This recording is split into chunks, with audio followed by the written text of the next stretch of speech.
It's time. In this corner, weighing in at 2 cubic tons of perpetual disappointment in every single party member in every single campaign, Earndil! Who are you playing, Earndil? I am playing Arnold Fleischman, and he is an aspiring witch hunter, but for now he's an interrogator, and he's stuck here. Excellent. And in this corner, we have weighing in at precisely 2 campaigns worth of sheer goblin energy, Speaker D! I'm Mecurion. I'm the High Elf. I make the rules. I have the money. And in this corner, we have Thurston Hillman as our GM, weighing in at Skull. Be very careful with your answer on that one. Hi, I'm Thursday on Call GM. I'm going to GM, and it's going to be GMing fun. I GM. Hooray! And in this corner, it's me, it's Odoroshi. Hi, everybody. I'm playing Zilyana. And in this corner, weighing in it, I forgot to Google how much a grizzly bear weighs before this started. Zoran! Were you trying to Google it how fat I am? What the fuck? This is a really, right? This has really set us up for toxic work environment. You're right, I'm sorry. This is the last episode. Oh no, we were really happy to have you here, but we decided to go another direction. You're right. I will excuse myself. Hope you guys have liked Zilyana so far. Yeah, rocks have fallen. I'm gonna have a heart attack. It's unrelated, it's just a statement. True. Everyone, welcome back to WarHams Fantasy. I hope you guys have enjoyed the episode so far. We had to take a quick little hiatus thing, but we're back. We're here, ready to continue the adventures that we have left off on. And Thurston, where did we leave off on? Oh, yeah, absolutely. So our intrepid band of chucklefucks have finally reached the imperial capital of Altdorf. They traveled along the coaching lines, reached Altdorf, where they found themselves dropped off at the open square of the Königsplatz. There they had the briefest of moments to take in the city before a royal procession led by Emperor Karl Franz himself paraded through the streets. During the pomp, a street urchin managed to steal the luggage of one of the players' associates, Pandora Lost-Bucket, prompting a chase through the streets. During this chase, Zilyana and Barin were the Olympic athletes who kept pace, while Mecurion and Arnold quickly found themselves lagging behind. During this, Zilyana and Barin managed to apprehend the youth. Zilyana let the boy go, but Mecurion and Arnold found themselves approached by a group of mysterious individuals who were trying to get some kind of countersign thing going. And after Earndil rolled a fucking natural 1, he guessed the countersign that totally had no reason to know, and found that these mysterious individuals were sent to meet him. At that point, these mysterious individuals ran off, but before they did, they said that they would meet Arno at the Boatman Inn. Conveniently, Zilyana and Barin ran into one of Barin's old friends, Yusuf, who also wanted to share a pint with them that evening at the Boatman Inn, so everything seemed to point to that inn. But before they went there, our PCs headed to the island of Toteninsel, where they met with the barristers of Sturmen and Lichtwald, who indicated that they could not proceed forward on the case of the Stackwall mine without having a judge hear the case, but all the judges were backed up. So they suggested that a sneaky way to get around that was to use a temporary judge, such as the one who would be appointed in the town of Bogenhafen for their upcoming Schaffenfest festival.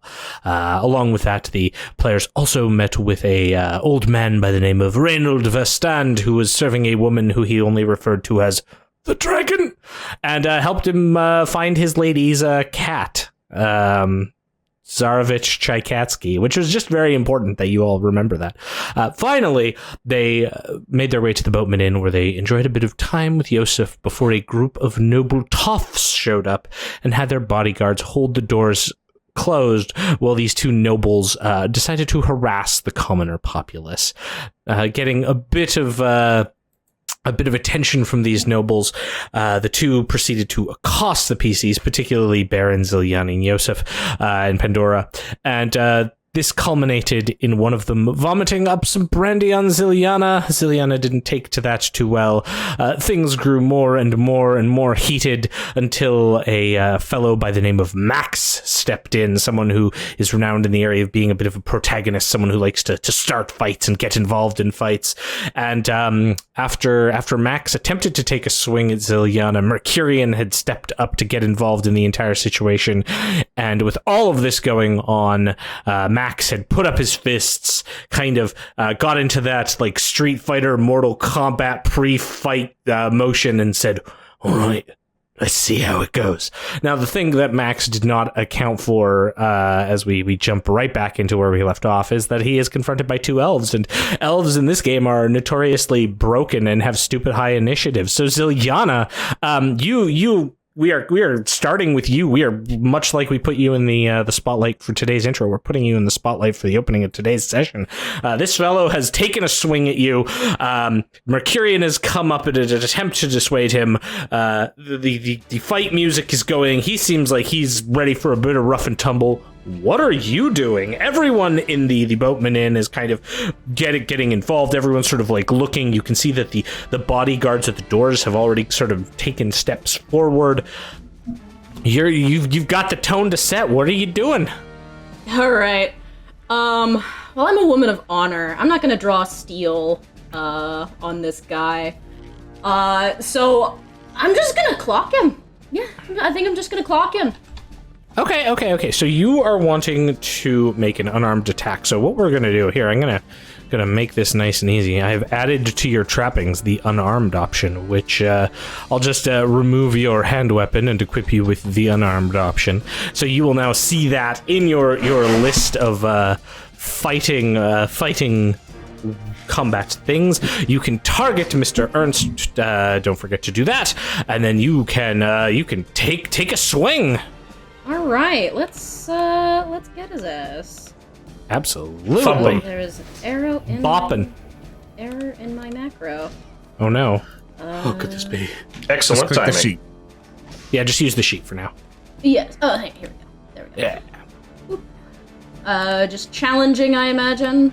Yeah. Or do I outnumber It's gonna him with it's gonna Mecurion it's gonna here? be an opposed test, so there isn't Oh, okay. any bonuses. So. Excellent. Da, da, da, da. 49, right on the dot. Okay, well, this fellow is going to reciprocate. He is getting his melee on as well. All right, let's see what happens here. Oh!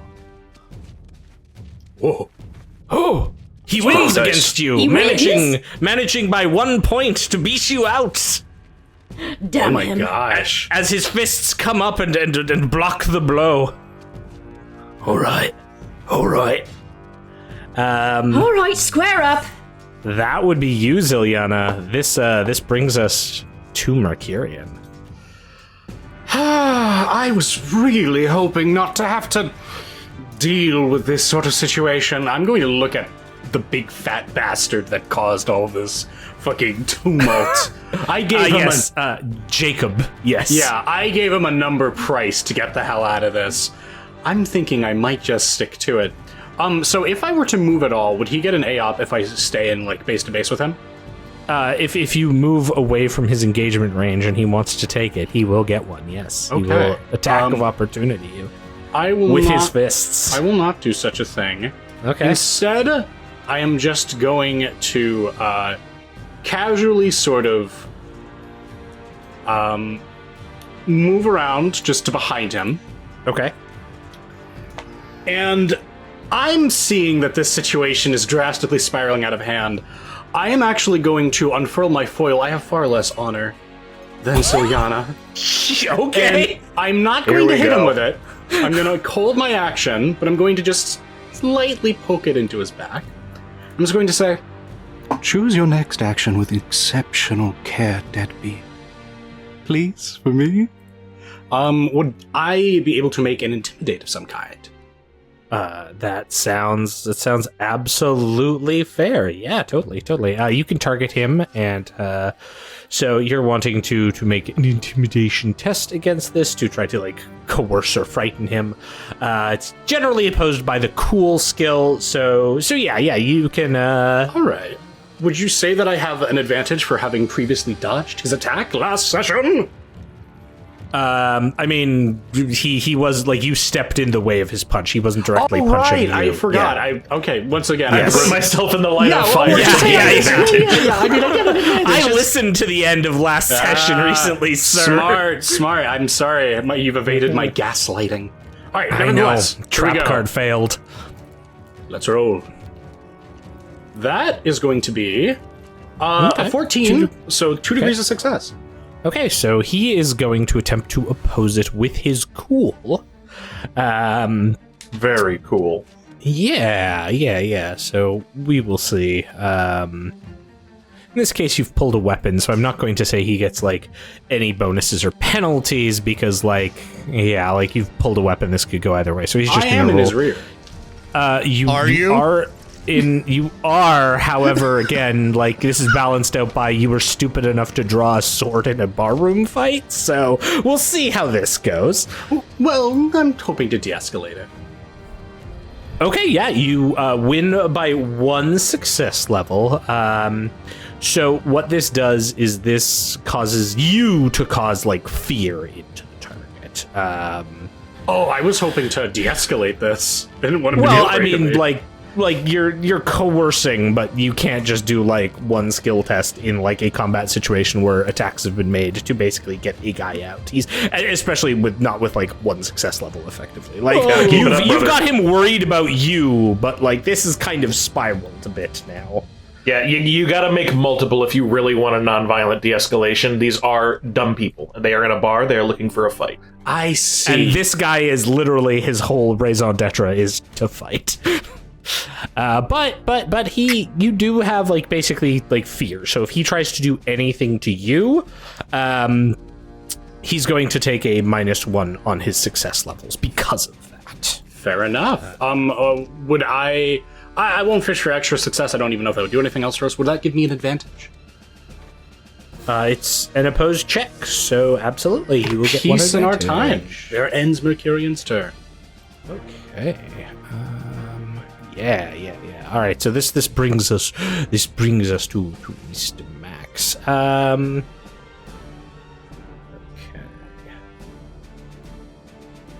Let's see what he is going to be doing. This is exactly what he's going to be doing. He is going to do an opposed melee test with you. He is targeting you, Mecurion. And he is attempting to disarm you of your your weapon. Foible. Of your foible, yeah. So he's not he's not like attacking you with a weapon in this case. However, it is an opposed test. So he is going to do his melee. Yeah, so he's going to do his melee. I don't know if he gets any extra bonuses on this. I just need to double check. Dun, dun, dun. No. This is just going to be an opposed melee check, so he'll go on his. Okay, so he is he's going to get his 2, so an impressive amount of successes. All right, so this is opposing, I guess, with my own weapon skill. Yeah, it's an opposed melee, Okay. like a melee skill of your choice. Excellent. So he is surrounded, and I'm in his rear, if you want to take it that way. And he has fear on me. What are the bonuses that I'll be getting from this? So he's going to be down the 1 success level. Okay. This is not a like a general combat test. So he's not like trying to hit you. He's trying to disarm a weapon, which is not like he's not like trying to stab you or anything. He is very specifically going for a weapon. And so he's going to like be down that 1 success level for now. Okay, let's but see I won't what be you getting get. anything for like outnumbering him and surrounding him or anything like that. No, not at this point. Okay, just wanted to know. Let's roll then. Well, almost. Wow. Bingus. Even if you did get those bonuses, it would not have mattered. No, that was, I'm willing to reroll this. Having my foil on hand is actually quite important. So I will spend one of my 2 fortune. Okay, absolutely. And, wow. I know, it's incredible. Let me Okay, do it up. Do it up. And I will spend my 2nd fortune to equal his successes. Okay. Which would make that not happen? Yeah. So essentially, if he fails the test, he prevents your weapon from. Oh wait, I wouldn't need to because it's a foil, and I would get 1 to my successes anyway. Yeah. I think so. I think that's how that works. So I still got 1 fortune. So I definitely coming after me, and I'm gonna move back, but I'm going to still keep him at sword point. That's very rude. Yeah, I'll double check on the foil thing because I don't know if that like specifies like for attack rolls or whatnot. But yeah, cool. Fair enough. Alrighty, so that is him. Yeah, we got these bodyguards now start to move up. It's 1 there, and as they're moving, they haven't quite drawn their weapons yet, but they are definitely like moving into whatever this whole situation is here. The proprietress of the inn kind of walks over and starts fidgeting under the counter. And like the 2 nobles start like pointing and laughing, both of them kind of back off a bit together, while still like pointing and laughing at this entire affair. Exciting. Yeah, we're gonna. Okay, cool. It's them. Barin, you are seeing all of this unfold. My dwarven friend, what are you going to be doing? I'm quickly looking over at the thing that's obviously transpiring. Looking at the noble, saying like, "All right, I gotta lean over to Zilyana. Like, don't mess with the nobles. We don't want them. We don't want to cause you no trouble. Only 1 troublemaker's here. Let's try to get out of here alive. Right? Let's be the better dwarf. Right. Only a little violence. No violence. Okay, I need you to help me though. I have a plan." And I go, All right. and that means toss him in the water. Very good. All right, I understand. Like, just get him out of here and stop it right now. Real quick, just so you're aware, speaker, the foil, it's only +1 success level when you are attacking. So on opposed tests, you don't get it. Ah, I see. In that case, I would have spent my last fortune then. Yeah, cool. Okay. So that is him. Arno, you are up. I didn't even do my turn yet. Oh, sorry. Yeah, Sorry. I am a monster. Yeah. Well, you were having this cute conversation. What is Barin doing then? Tell me. Sorry. It's like, Baron's getting a position to help Zilyana. Like, he goes, hop, and kind of hops on the table, and basically hops over this way. And Okay. I want to try to use an action that basically try to put, like, you're going to have to help me on this one. How can I Okay. push him to the railing, or at least try to topple him over in a way? I don't know if that's possible or not. Okay, so you're trying to make some kind of like, I want to push this fellow, but like through the railing. Okay. Or over, not through. Yeah. No. This is fine. So this is probably going to be, probably a athletics. I'm going to say here is what you're going to want to use here, because it's like you're kind of using your physicality to push this person. Oh, my athletics of 24 will be very helpful here. Yeah. I mean, A little dwarven noodle arms. Hell yeah. All right. Look at him. Built like a mountain. Yeah. Yeah. I'm also minus tiny 10, I guess, because I have a cold. yeah, because you are currently. It's going to auto calculate. So it's that, but worse. Yes. Yeah. Here I go. The anemic dwarf attempts to. Okay. I Now, got a you have- 39. Now, technically, this is an opposed test because he would have to oppose you with his athletics. So, this could still go your way. still go in your favor. Yeah, it could still work out. You could Prayer circle trim for the on. 99. Absolutely. No. Oh. He got The 9. He got a 9. Yes. Oh. Good. So like you come like dashing around and attempt to push this fellow. He holds his ground, like clearly surprised by the appearance of the dwarf attempting to rush him in. But like you start to have a coughing fit, Barin, because of the cold that you have. All right, you too. Okay. And the dukes are still up. Now my turn is over. Yeah, this has become a cluster. All right, now Arno. Oh my gosh, what are you up to? Arno's seeing the 2 additional guards over there. Yep. Kind of moving into position. I'm going to move up as close as I can, which is... I don't know the amount exactly again, because it's a number that... It's 16 yards for a run, 8 yards for a walk. How far is that?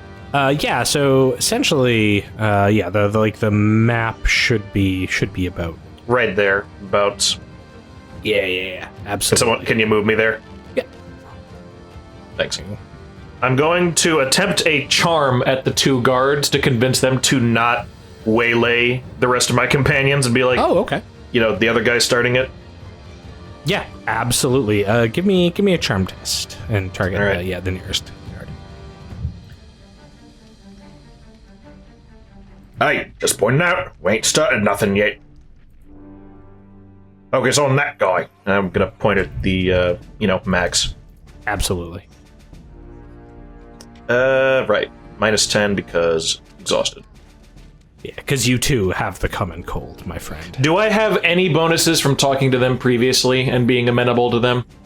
It's going to impact their current attitude towards you. Yeah. Okay. Oh, 19. That's a 19. 19. Okay.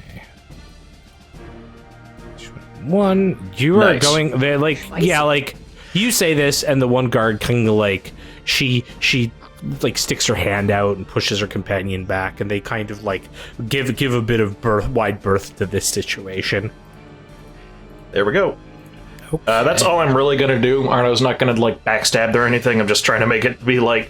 The bodyguards won't. Those 2 at least won't get involved. Absolutely. All right, Zilyana, you are up. Voice of Reason really is OP. I'm gonna take Barin's advice, and I'm just going to try and huck this guy into the little bit of water right here. Just drop him into the river. Okay, yeah. So this will again be an opposed athletics test. You're going to get +20 on this because of the presence of all your allies here. Yes, indeed. Alright, athletics. There you are. I'm pretty good at athletics. Alright. Let's go! Oh, That's Ooh, I'm gonna spend the fortune on that. that's one. a 91, Chip, and now we're gonna reroll that. That's a No, good idea. Spend the fortune on that one. Alrighty. Do you want alright. to target him too? Just to Yes, that's a good idea. cool, That's something I should do. sweet. See, it was a test roll. It was a test roll. I was testing you. Yeah, It's all in absolutely. the simulation. You didn't see it. You didn't hear That's it. not much better. I mean, Not that's a much 63. better, but it is still a success. It is still a success. Okay, he's going to make his check to resist being maneuvered here. I mean, there's a guardrail here, but you kind of have this outnumbering going on, so I'm just going to call that even Steven, so he's not going to get any bonuses on his.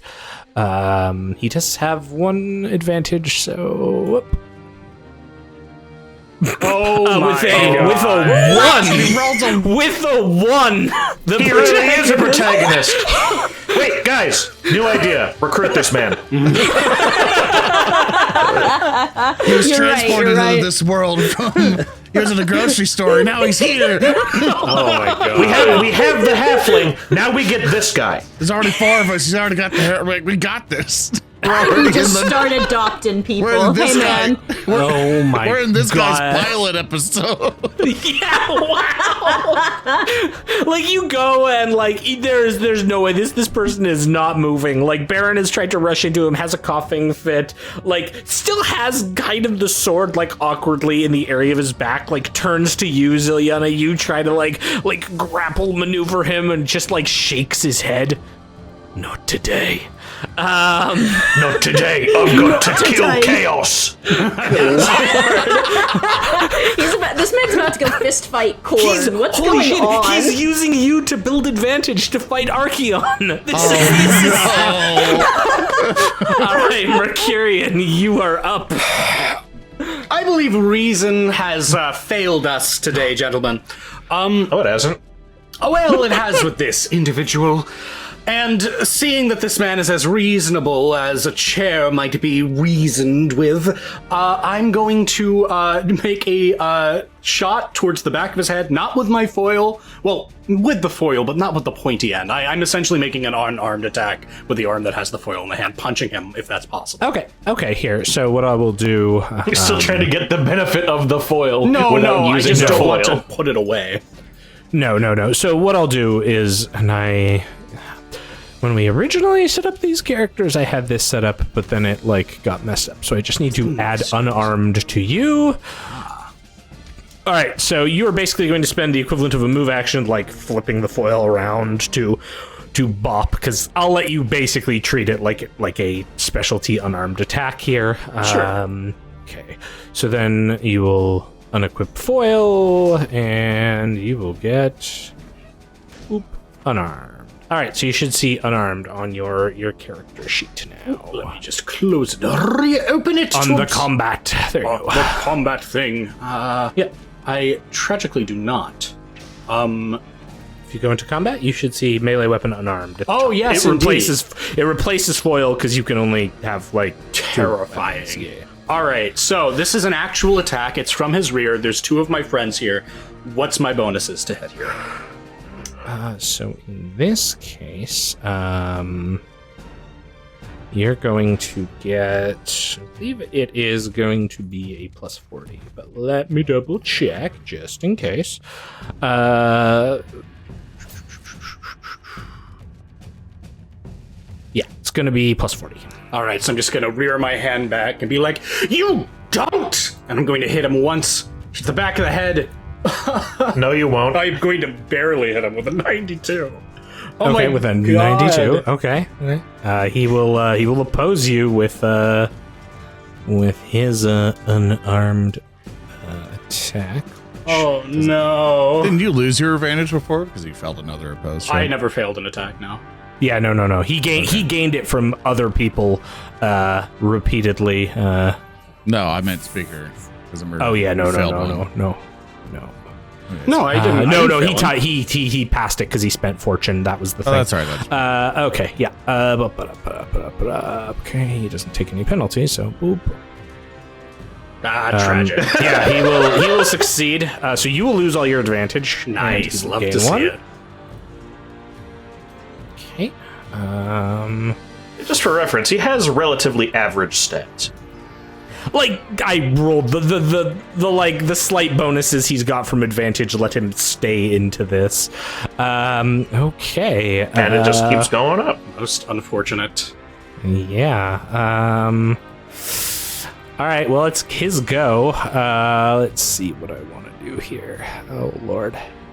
See, he is outnumbered, but that is just a bonus that you'll get. Like he's I forget if I can how disengaging without taking attacks works. I think I have to spend all of his advantage to do it. Yes, you blow all your advantage to disengage without being attacked. Yeah. I think there's like a talent you can get later that lets you like, oh, you don't have to worry too much about this. Okay, so yeah, Mecurion, you have attempted to do this, but have not done too well. I think at this point he is like he's turning around. He's seeing like all of this going on. He's obviously like not wanting to get beat the crap out of by 3 people at once, but hey, he's in it to win it. So you tried to like smash him in the face where the others have kind of been grappling. So he's going for you, Mecurion. We'll see how this goes. He is going to attack you. So he will like maneuver so his rear is now facing Zilyana, so like you're not going to get that bonus. You will still get the like outnumbering bonus, so like you'll still keep a plus 40 on this. Okay. And yeah, he is going to attack you with his unarmed attack. See, this is the time when he's going to roll bad. Oh, probably. Here comes the 1. Yeah, there it is. 94. Absolutely. Pretty bad. Excellent. We love to see it. So you may defend yourself, Mecurion, however you choose. I will bravely defend myself, indeed. Absolutely. Let's go.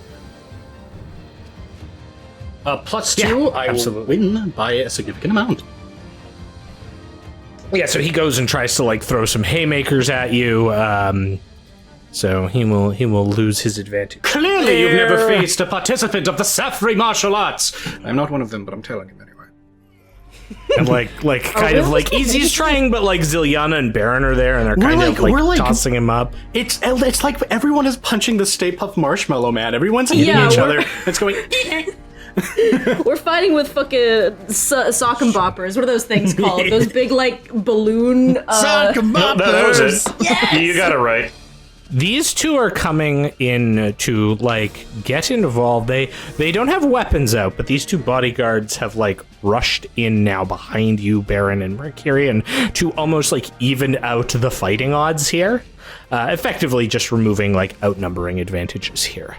As the 2 bodyguards rush in, you can hear some more like shuffling under the desk of the proprietress by the sort of bar, the northeast. Yes, make it a fair fight. Yes, make it a fair fight. It has to be fair, 1-on-1. yes. The nobles are like continuing to chuckle. In fact, they even move and like start adjusting the chairs at these 2 tables, turning them around to like gape and watch at the commoners fighting one another. Right, that's them. Barin, you are up. What? Shoot them over with a crossbow. Yeah, at that point, I'm like, oh, screw it. It's like, I'm done. I said, I asked, how long will this last? So before, let me explain. So before the session, I was sitting here like, all right, guys, we probably might not want to kill these nobles. You know, like if we kill nobles, it's going to be really bad for us, and yada yada. And then Earndil immediately goes, let's see how long that lasts.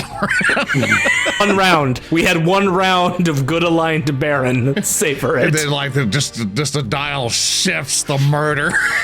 Zoran, I'm going to out of character. If you do not escalate this, I will give you 2 silver. My God. That is a promise. I wasn't planning to anyway.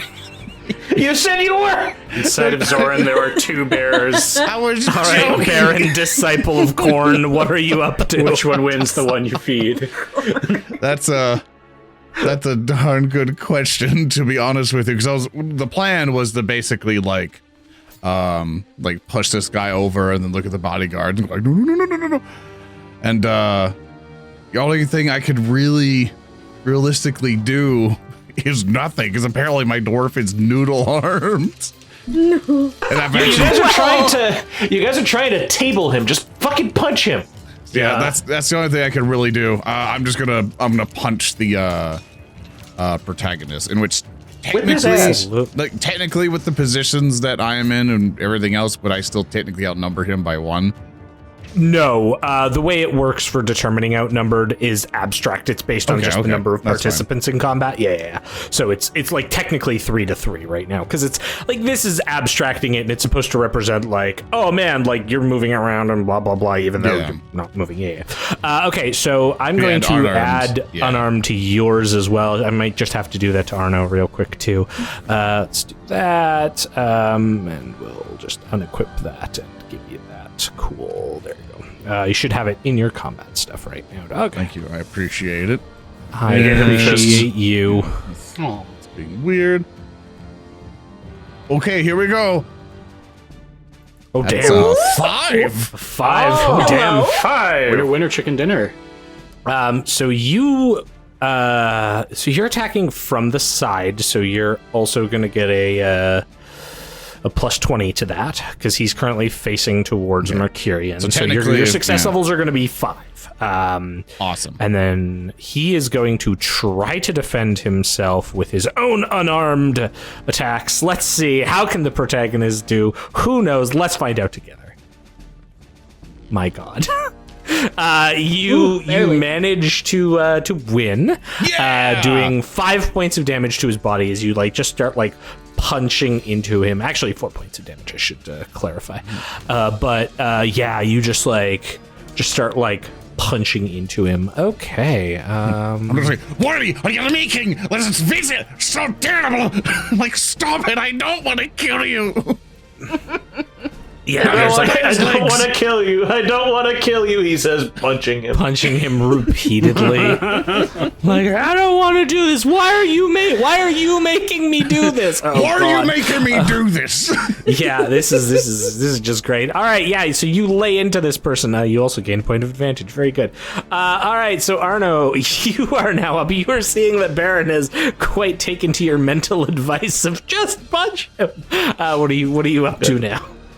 Arno is going to continue to step forward. Another 8 yards about here. Could you move me?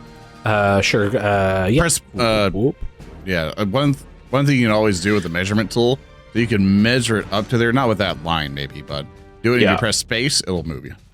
Oh, okay, good. And now I'm going to target this idiot. And I'm going to tell these two idiots to say, hey! He picked a fight with us, not the other way around. Back off. That's a charm, not an intimidate. Okay. That is Arno being charming. Very charming, Arno. The charm intent is to be like, all right. I like it. Roll it up. Let's see what happens. Rolling. Do I have advantage? You would have one advantage from last round because you technically did win an opposed test. So yeah, I marked it there. Oh, I already added one to myself. Oh, you're good. It'll do it for the roll, so you're fine.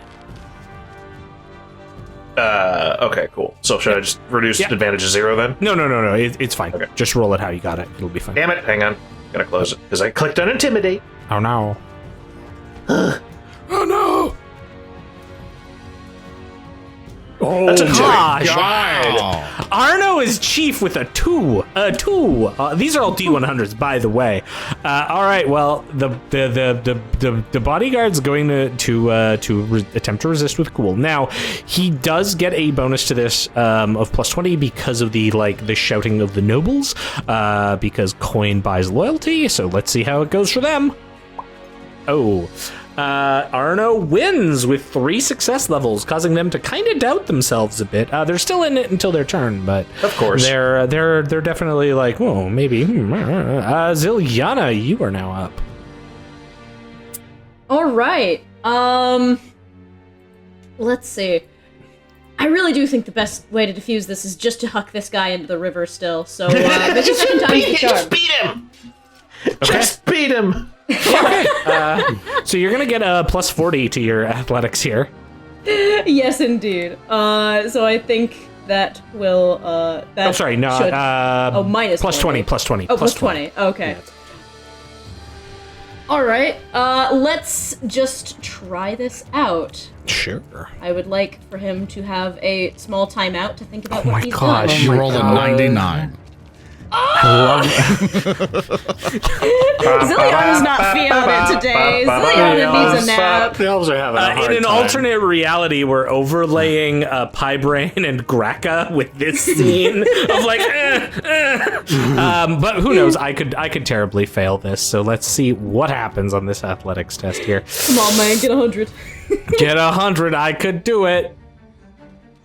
No. Oh, he does no. fail harder. He does fail harder. Oh, he does though. fail harder. He does fail harder. So you begin to maneuver him. You're basically going to have him like over the edge. He hasn't quite fallen in yet because there are guardrails there. So you've got him like pushed down over the guardrails. Yeah, gentle persuasion. Just, Yeah. all right, now think about what you've done. I just want Zilyana. I just really want you to hold him by his ankles and like dunk him in the river, bring him out. And go, who does number 2 work Waterboard for? this man. Why are Remember, you making folks, me do this? we got good aligned Barin for 1 round. Mecurion, here you Do I go. get a point of advantage? Yeah, absolutely. You wanna Excellent. thingy. Now, What Thurston is failing to tell us is that attacking him with the river is a lethal attack because it's poison. Yeah, exactly. Is that river just so rancid that the second you touch it, it's like touching It's in Altdorf. you can only pray. the NYC It's the city Detroit sludge? River. Yeah. It's the Thames. Now it is up for Speaker to make a decision. Now, what I could do is I could just help Zilyana punch this guy in the skull, help him fall into the river. But my honor's being besmirched. We've got fucking, like, Milky Mouse and Thug Huggo over here laughing it up while we, like, engage with these, like, barbarians. We've been buttering up these guards. Everyone hates in this room everyone that is the aggressor. I'm presuming that the atmosphere here, the people here that have been hiding in their drinks, the people here who have been kind of trying to avoid this fucking bully, even these guys who are slowly kind of starting to take Arno's stand in it as, like, these bullies are attempting to, like, essentially sick their guards on us as a scoundrel attacks us. I'm assuming the mood on this tavern is relatively negative towards this fat fuck, right? I mean, would you like to spend an action doing some kind of insight check to figure that out? No, Or I'm intuition? just going to act. No, I want to do it for free. Yeah, of course. Well, You don't know. You don't know how these foreign people feel about this situation. Well, I mean, I've been in the room for, like, this entire encounter. Surely I've seen... like, how- no one's got up and, like, stepped in. They're all, like, nursing their drinks looking at you. You certainly see that. But you've also been so, like, focused on this guy who you've been trying to, like, stab, beat, toss. So... Well, I mean, I don't mean within the encounter. What I mean is when these guys walked in, the guys earlier were, like, holding to their drinks. It was kind of like an attitude of, like, oh, shut up, this will be over soon. yeah, exactly. That's what the attitude is. Yeah, that's essentially what I was asking. All right. So if I tried to incense the crowd, would that be a leadership check? I would allow you to do a leadership test on that. Absolutely. All right. Seeing the attitudes of this bar, I'm going to move over here, kind of putting my foot on the table and sort of calling out to everyone.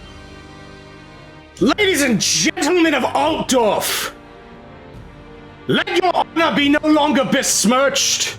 See, this fat cow-born slob, this insipid worm that calls himself a noble, a fool, an insult to the good name of your city and your nation. Look and behold as he laughs and revels and barfs and shits on the floor. Watch as he lives in his own morass and cheers on the criminals that beat you for your coin. See his noble workers, brave bodyguards of your city. Watch as they hesitate in the face of this bloated cow-born bastard.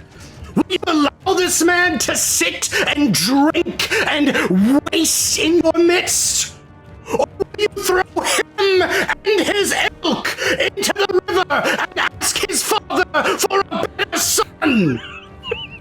And I'm going to make a leadership check.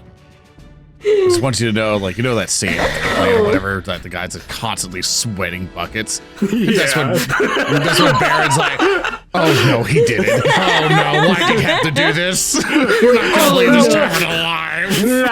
Now would it really be a Warham session if I didn't make things go out of control? You know what? That's fair. I'm playing Combat Cocktail right now because of how bad I think it's going to go. Well, No. hey, if you're gonna make it a fight, make it a fight. But if you're gonna we make weren't it trying a to make win, it a fight, you bean! make it a win. Six success is astounding success. Nice. Nice. Okay. Revolution. All right, so what characters you guys want to roll up? All right. One sec. I have to set up a thing real quick. I wasn't expecting this. One moment, please. I think I might have play a to do wizard thing. next time. It's a pretty good one. I might make up Lauren his original concept, but I might give that a try. Burn Smith. All right. Well, you succeed with 1 success level. Okay. Oh, actually, no. I succeed with 3 success levels because I'm gold status. Yeah, that's true. Do they recognize your noble status? You are an elf. Yes, they do, because I'm rich as hell, and I've loudly proclaimed that I'm a noble. Yep. Okay. All right. Well, we'll figure out. We'll see what their reactions are in just a bit. The struggling man will continue to struggle against you, Zilyana. Now there is no facing, so this is just going to be a test. But you're going to have advantage on him. I'm assuming, because Mecurion went to go proselytize on the chair. So Barin, I'm assuming you followed up when he got pushed over. So I'll give you some of this. But all right, he's going to try to break out. He's going to make an athletics test against you, Zilyana. Yep. He rolls a 53, which is a fail by 1. Gonna get you to give me a just a flat athletics check challenging, but you get your advantage, so you'll have the plus 1. You already rolled all your 99s for the day, so you should be fine. Yeah, exactly. There shouldn't be any more. Knock on wood. Well, remember, we rolled a bunch of 1s last See, there's time. your 5. There we go. Oh, shit! He's trying to struggle to get out, but can't. Zilyana, you've just got him absolutely pinned. Okay. Nope. More fighting. The bodyguards are now kind of turning and looking around. They're actually getting worried seeing people starting to stand up. They lower their hands towards their weapons. So do these two.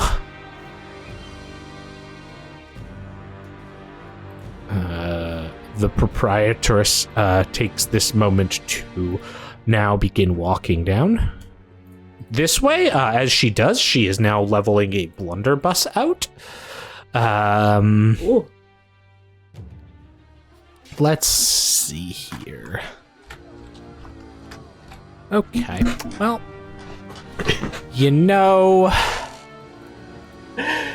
that was a thing that happened. Now I have to figure out what our lovely toffs are going to do. Because they're now put into a precarious situation of fearing for their lives, so that's cool. The nobles begin to look around. They begin sort of shifting this way. The fat one, Jacob, begins to shout. Shouting down towards everyone and you people need to learn your places. Sit down. You have no idea what it's like to be us, to be nobles, to be the true people of the Empire. You see, we only do this because you make us do this. And he starts going into this awful just diatribe as he is shouting in almost sob crying. However, being as he is in this situation, he is going to use his leadership test to try to. Can I potentially resist to try to keep the crowd? No, because it's. Can I resist for the crowd? Yeah, no, you cannot resist the crowd. The crowd will resist on their own merits. All right. Would that be like a leadership tank? You know, I mean, Listen, man, we'll I got we'll one see. one high skill. I'm gonna use it. his thing is not too well, but we'll see how the how it applies to the cool here. I mean, technically they're gold status too, so they're also in a state of. So they're at +1. Yeah. But I'm not going to give them as high a bonus as what Mecurion got, because Mecurion has already swayed them. So rather than like the +40, they're only going to get the +20. Boop. Yeah. Yep.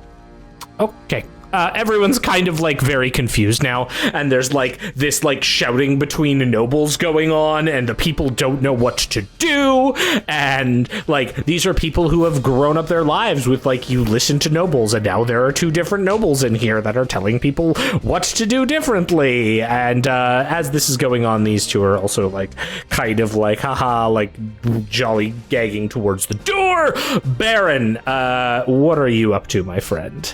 That elf's gonna get us all killed. Now let's take care of you first. They go, poof, basically shove him over the railing and try to push him in the water. Absolutely. All right. Yeah. Do it up. Give me a test here. Okay, and I should have. You have advantage, so you're gonna get the +1. Yeah, that's +10, right? It's going to be built in automatically because you've got the point already on your thing. Okay. So that's going to be factored in. You're also going to get +20. I'm asking just to make sure the math is right, because my -10 is gone, just to make sure that's correct. Yeah, so it's going to be plus 10, -10 because of the fatigue, but you're also going to make it at a +20, so the test will be +20. Yep. All right, I rolled. I want to roll one of those re-rolly things and see if I get better. Your fortune, absolutely. Yes. So you're 1 fortune for the session. Cool. Actually, two, because you would have to. I'm a dwarf. Oh, I got a 44, so you'll get exactly on the dot. Flat Nice. success. He's going to try to resist, but we'll see how this goes.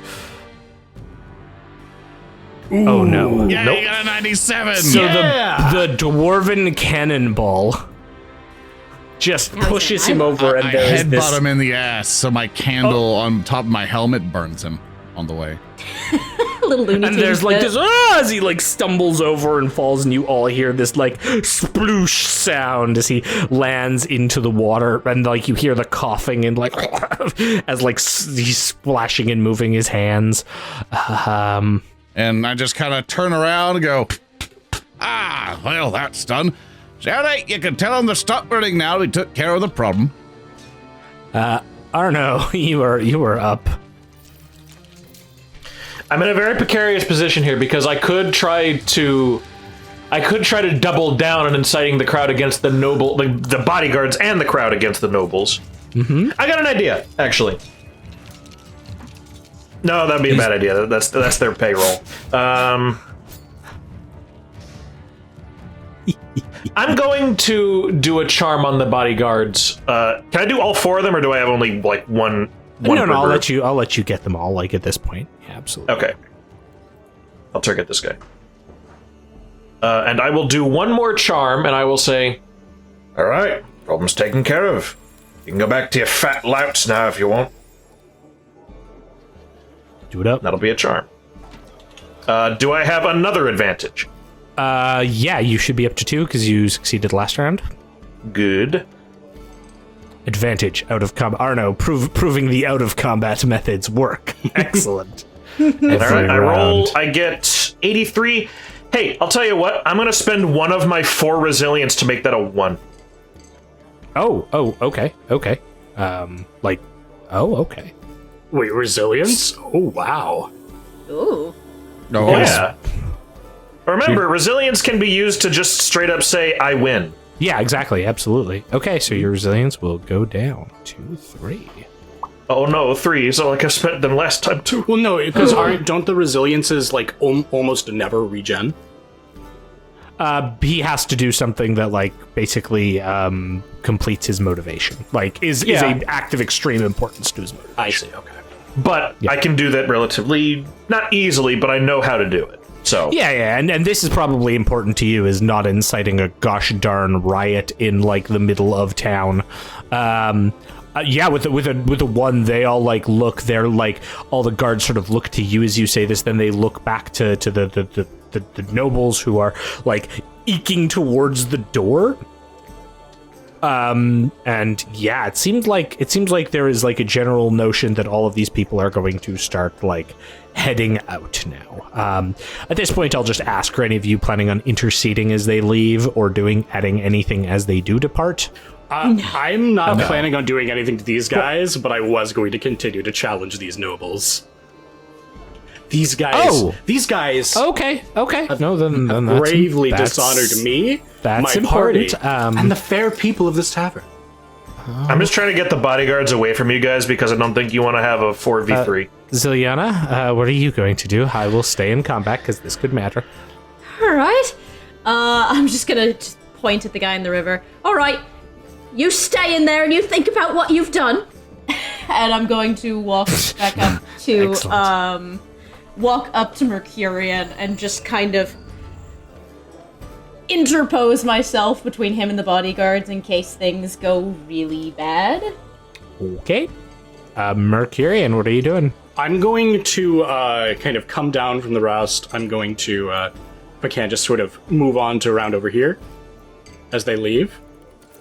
And I'm going to point and laugh at them. I'm going to say, what's the matter? You can't vomit your way out of this conundrum? I tell you this, bastard son, if indeed you are of your acclaimed heritage. I challenge you to a duel for the honor of this tavern and of Altdorf. I levy you a no worthy son of your family name, and even less worthy to the glorious city of Altdorf and the empire of Karl Franz. I challenge you as Mecurion Goldheart of the great High Elven Kingdom of Safri. Okay. And, All right, you want to make a roll for that? yeah, can I? Mr. Game Master. Hello? Yes. Zoran, yes. Mr. Game Master. Yes. Can I just have my crossbow hidden out? Oh yeah, I assume Will you maybe that allow was that? like after the headbutting, like Yeah, just, because in case some elf does some fucking shit. Okay. Get us all killed. Okay. I like chat. I like chat right now. This is very good. Okay. Mecurion, what kind of test would you like to apply onto this noble? I'd like to apply leadership if at all possible, since I am sort of lit being. All right, fair enough. You are not his superior. Fair enough. In which case, my hope is that if he refuses, it will further piss off the crowd. But if necessary, I don't know if you'd call this a charm test, but perhaps it might be. What would a challenge be considered, Thurston? I mean, like, he said he wanted to make a test. I'm not even thinking there's a test here. You are proposing a situation to this NPC. Yeah, sure. I guess if... Yeah, the guy's just gonna go, no! I guess if he refuses, then I would request a leadership check to, like, embarrass him. All the bodyguards do nothing as they stand in shock. This lady comes down here, has her blunderbuss ready. The like one nobleman starts like pulling on the collar of his fat friend Jacob. Jacob, like his jowls like shaking, turns to you and says, "Well, yes. In the rules of Altdorf, I accept your duel. Yes, I do. Yes, I do." Excellent. Then let us duel. And I will gesture to my foil. Unless you'd like to run away from my steel as well. You don't duel people in the middle of a tavern. I understand. Yeah. I know. He pauses. Oh, no. Use the rules of Altdorf as you've invoked. I will go gather my champion. Oh, of course. I'm certain you will. The finest thing your dirty money can possibly buy. You wouldn't dare face another noble in one-on-one combat. You're far too weak, flabby, indiscreet. I have a champion beyond compare, a champion you've besmirched, and since we've already taken care of your previous champion, I'm sure you understand and can completely appreciate how utterly we would dominate yours. I'm asking for your honor, your flesh on the line. What do you fear? Defeat? Because you know it would come to you? You speak words now, but wait till my champion. Come on, Gil. Let's see what great monster you can hide behind, coward. Like, he shouts, come on! We'll be back here tomorrow! Just, like, rushes off. The bodyguards all start to head out. Arno's going to just give them all, well, you can't see his eyes, because he's looking at them, and he's just like, remember this. I want to remember this, They seem, like, quite concerned. Okay, let's get rid of them, let's get rid of these fellows, and we'll end combat. Yeah, they've left the boatman inn. And, like, this protagonist begins swimming off and disappears. Oh god, he's got places to be. Yeah, he he's got chaos guts like punched, heading. He has to kill chaos. All of chaos. Just all of it, yeah, in general. The protag became the antagonist. It's true. Slithered through. New cops. After that, Yusuf, Barin starts walking up towards the group. Oh, well, that was a choice. I need a bath. Yes, you do. Arno's going to start wiping some of the vomit off Zilyana's shoulder. Thank you, Arno. Right, I'm gonna go. Can we get a room? Have you got Barin, baths, ma'am? I look at the lady with the blunderbuss. She is now like Barin. putting the blunderbuss down. Barin wants something. Yes, Barin. Barin wants to walk over to the patroness, and he'll kind of come over to the sound, and he'll do a very deep, a very sorrowful like bow, and he's like, "Come on, now get bowed with me, come on," and he'll kind of like apologetic, like, and he's like, "I apologize for the rowdiness that me and my friends have caused, and we would like to offer apologies for the disturbances of your fine establishment tonight."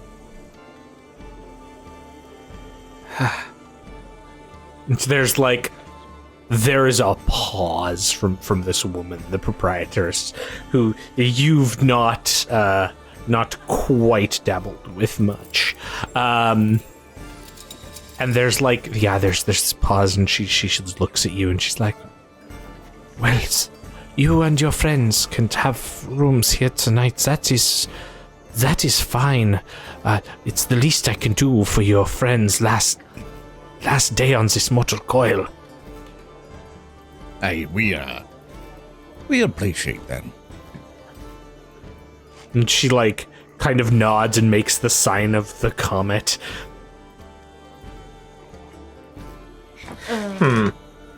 Right.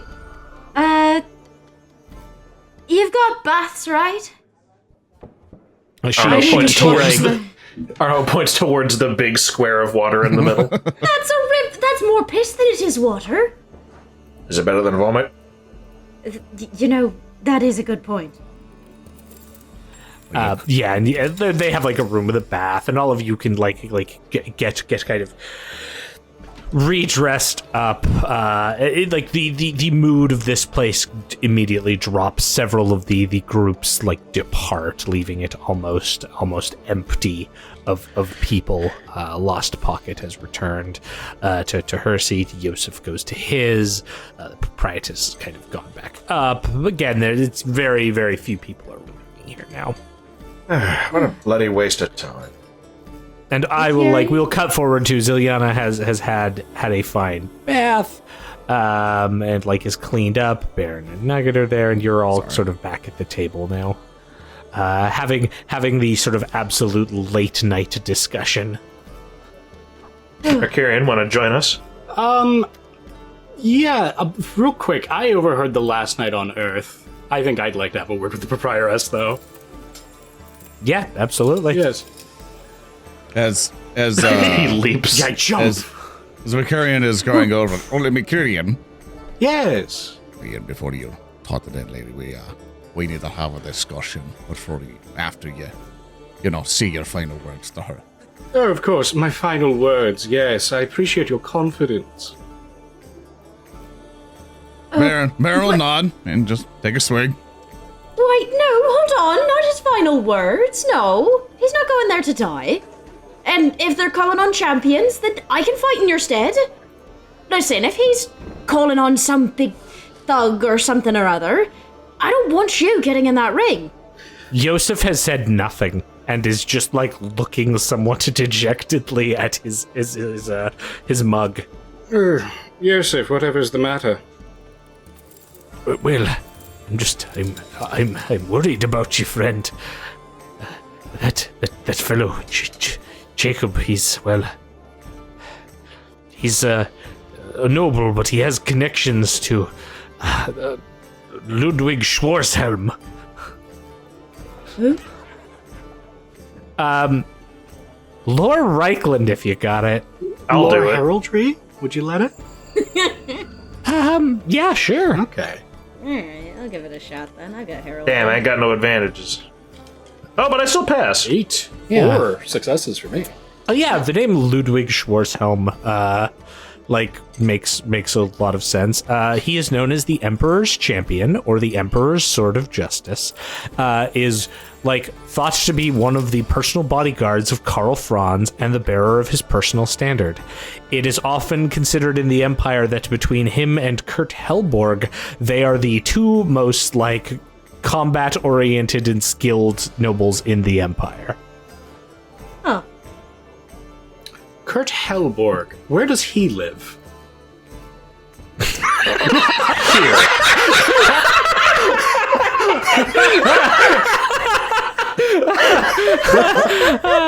Well, he could be anywhere because he is the Grand Marshal of the Reichsguard. So I don't know, with the army That just left.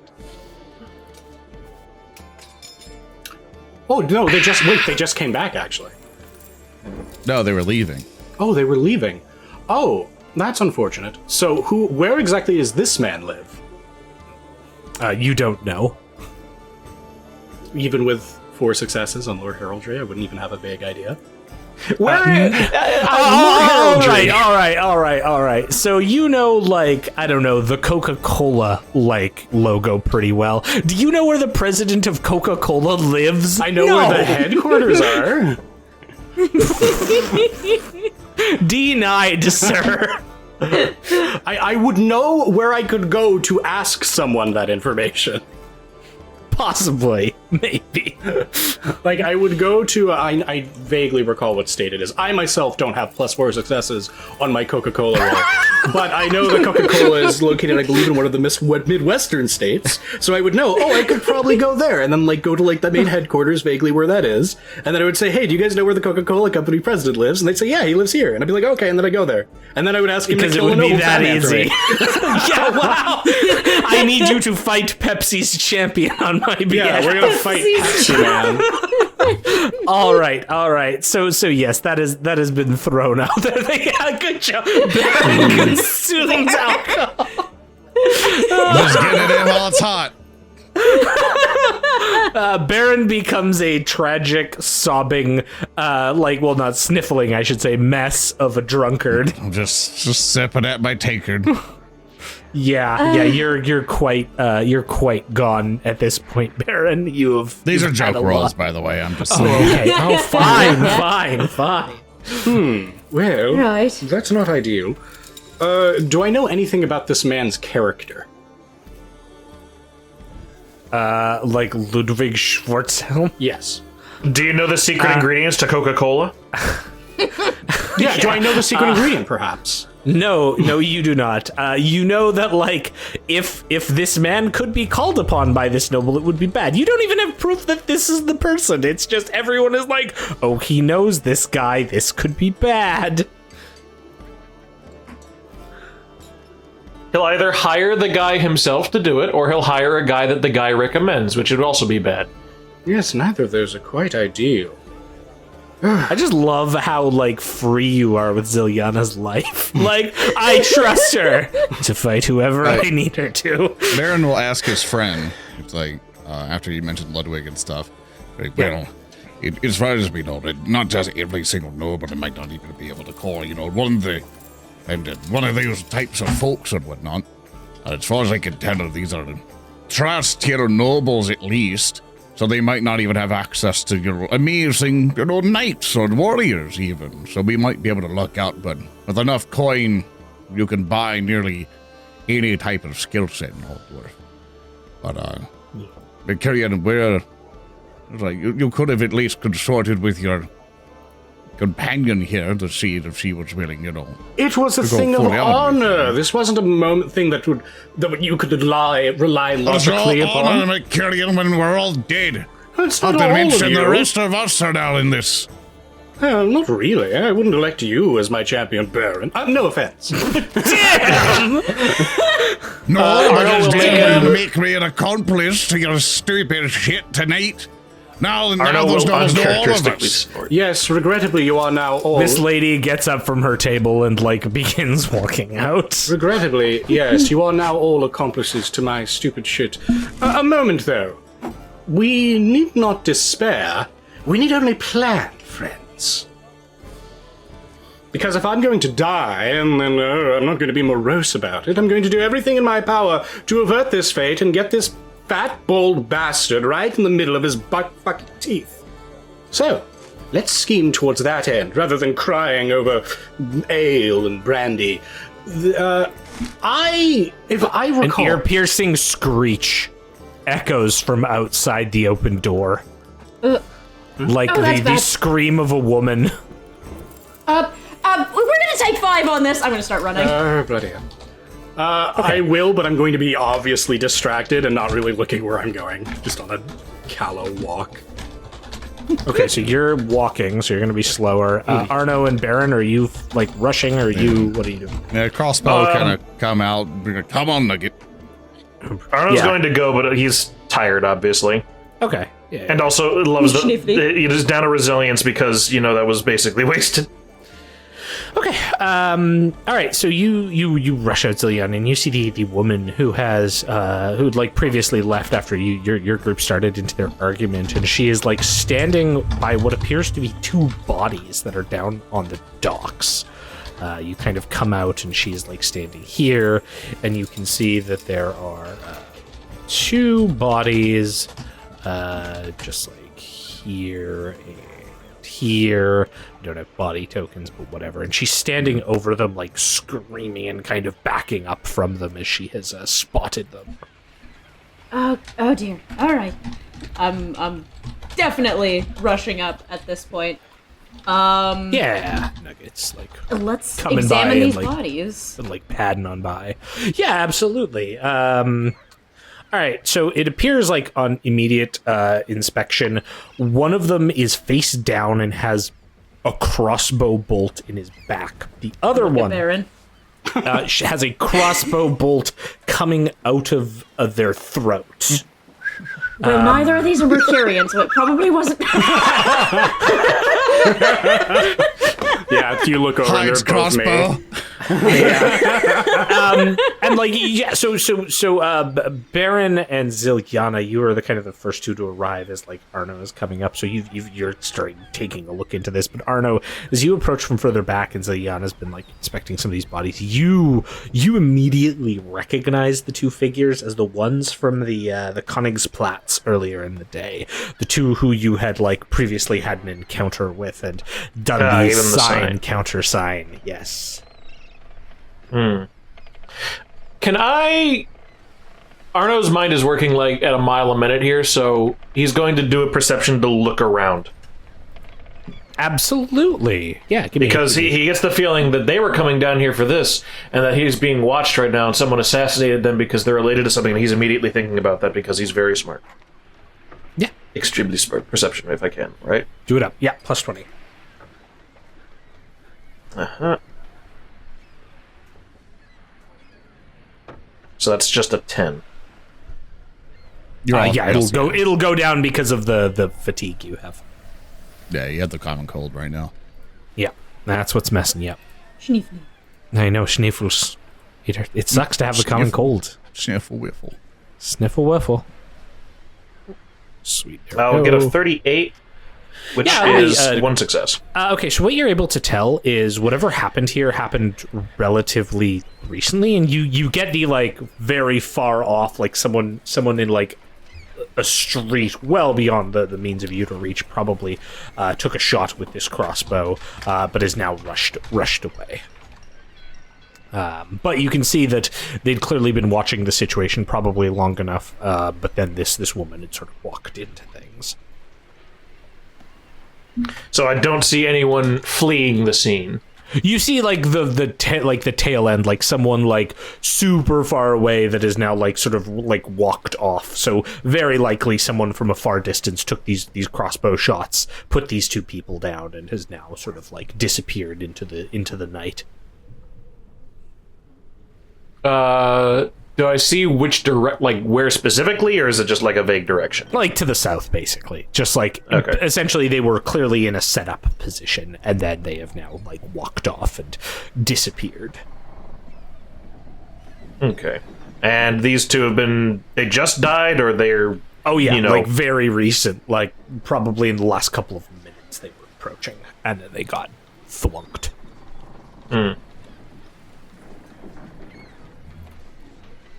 Huh. I can't think of anything off the top of my head what I would want to do with this. Okay.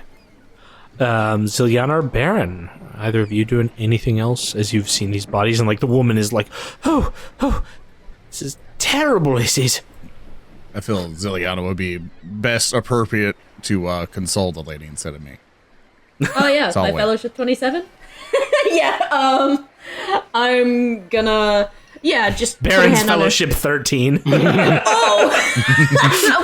yeah, there we go. I have fellowship. Fuck you. Now talk to the lady. All right, yeah, I put a hand on this woman's shoulder. There, it's all right. We're gonna find the guy that did this. Do you know who either of these people are? No, I've never seen them before in my life. Right. Did you manage to catch a look at the person who did it? No, I came out and the one was clutching his throat with the and she like looks down at the body, has like a pause as she looks down at the body, kind of approaches the body, kneels down, clearly grabs something from like a pouch. Oh, well, more takes and more gives, she says, like pocketing some coins. I like this lady. She's got the right plan. Barin comes in like, oh man, more for the... Don't you think that's a little premature? All right, do they have any identification on them? You can have the coin purse. I don't think She's like, that's all I need. And then she just starts walking away. Thurston, hold on. I want to stop the lady. Actually. Okay, yeah. Yeah, but let just saying, Earndil go, you're yeah. moving a mile a minute here, dude. No. I just said she starts to walk away. Like, if you want to stop her, like, absolutely, you can. Like as she's taking the coins, Barin does want to stop her. Okay. And you're like, no. I'm like, things might just be evidence here. Let me just look at the pouch if you don't mind. Oh, all right. It's And like, she... Did I kind of do a roll to make sure that she didn't like quickly like put something in a pouch or whatever before I got to her? Well, she's like holding, like she's Okay. clearly still holding the coins that she was taking. So. All right. Barin will take the pouch and look into it. Yeah, okay. So... Oh, let's see here. There are some coins in there. So 3 silver shillings and a total of 19 brass pennies. Okay, so I want you to That's help nothing. me. I want you to help me with this. So like it has like All silver right. shillings in it, right? Yeah. Awesome. We're gonna try to do something silly with this lady. So that if that's the only thing in there, I want to do a thing where I go, like I'm investigating the bag, but I want to have it to where my sleeves a little open, and then like turn the thing and start jiggling the bag, going, let me just make sure, there's nothing, no blood stains or something inside, like a cut finger or something. And I want some of the silver shillings to fall in my sleeve, but I keep the pennies in there. And then when I bring it back, then I just tie it back. Oh, well, nothing in. Here you go, free bag. I don't know if there's like a skill I can do in which to try to just yoink that a little bit and then give it to her. What kind of skills do you have would you like to use for this, my friend? Are you that determined to pinch those pennies? This is Barin. Yeah. Yeah, do you have... You might have to roll like a stat for that, I think. Yeah, no, I was asking like a Thurston. sleight of hand equivalent? That's what I was asking Thurston. It's like, I don't know what would be the best appropriate skill for it. Like, look at what skills you have. Like, there is sleight of hand as a skill, but if you don't have it, otherwise it's going to be a dexterity test. Okay, because the only thing I can really do is if I it's really going to want to be make your an argument. Dexterity opposed by her perception. Oh God! See, I ask you what you want to do. What do you want to do? You did. I'm trying to give you the argument of maybe I can be very cool and nonchalant about it, very confident in my movements. Because remember, if you're confident and have a clipboard, everyone believes you. That's true. You want to use cool. You want to use cool to swindle this person. Yes. All right. Target the Dockland drinker and please roll me an opposed cool test. This woman just saw a dead body and then you stole money off of her. Which she tried to steal first. 27. 3 degrees of success. She's going to attempt, she's going to use her initiative, which is what she uses for perception, and we will see what happens. I like to think that Barin is the reason Sigmar left. That's... I guess I just thought there was something in there. Oh, well. Oh, no, just a couple of brass pigs. Here, go get yourself something nice. Okay. She takes them and quickly, continues to move away. I look over at Arnold and doing a very exaggerated wink. Wink. When she's out of earshot, I'm going to talk to Barin. He's going to say, Master Stockwell, I didn't know you were a priest of Mole. All right, well, the last time we dealt with them, we all know they're swindlers and thieves anyway. Anyway, let's inspect the bodies. These aren't bandits, Barin. You don't just pick their pockets off the street. No, but when anybody does any autopsies, they'll find out they're poor. Or someone robbed them. Zilyana, can you go fetch the guards if they're around? Right, I'll go do that. Yeah, I'll go fetch the guards. Thank you. Yeah, okay. And then the rest of you are sort of... Perhaps if I buy a gun. No, they'd expect that. So real quick, the guy who I threw the signal at, he's definitely one of these guys, right? Yeah, he's the one with the arrow coming out of his back. Okay, so looking him over, is there anything particularly different about him compared to when I first met him? No. Are you wanting to search or? I want to search because I'm curious as to what they would have had to discuss with me here. I want to see if they brought any sort of documents or something that would be necessary for their discussion with me. Okay. They do not appear to have any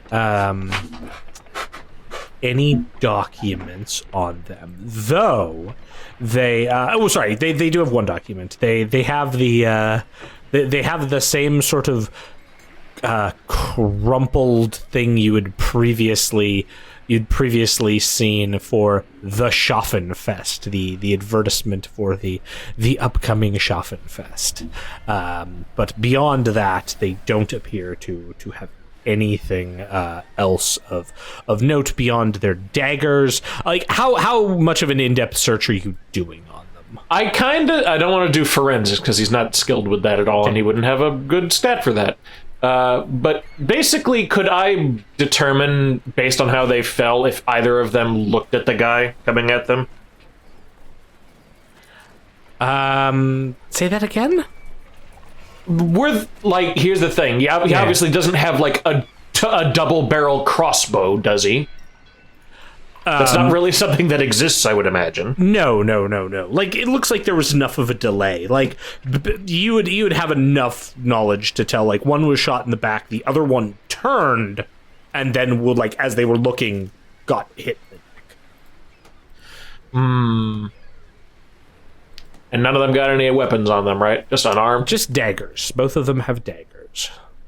And then the satchel of gold. And you can give me, like, do you want to, like, make a perception check as you're kind of going through things? Yeah, I'll do it. Okay, cool. As this is going on and you're searching the bodies, Mecurion, what are you up to? What's the difficulty? Just challenging. Cool. So 15. Nice, 15. nice. If you want to resolve that real quick, because I have nothing to do with any of this, I was going to do something completely unrelated. Okay. Mecurion's thinking to himself. You do notice something as you're like looking through equipment. One thing that you notice is that they appear to have a small tattoo over like their right breast that depicts a purple hand. Would I be able to do a Reichland to figure that out, or no? Yeah, I'll give you a lore Reichland. It's going to be at, minus 40. Oh, good. That puts me at 0. Good. You can still roll it. You could roll a 1. You did it to me last session, and it changed a whole bunch of things. Do it to me again. Hold on. Fucking things being a pain in the ass. Oh, fair enough. It's like, oh, you clicked something again. Foolish. Get wrecked.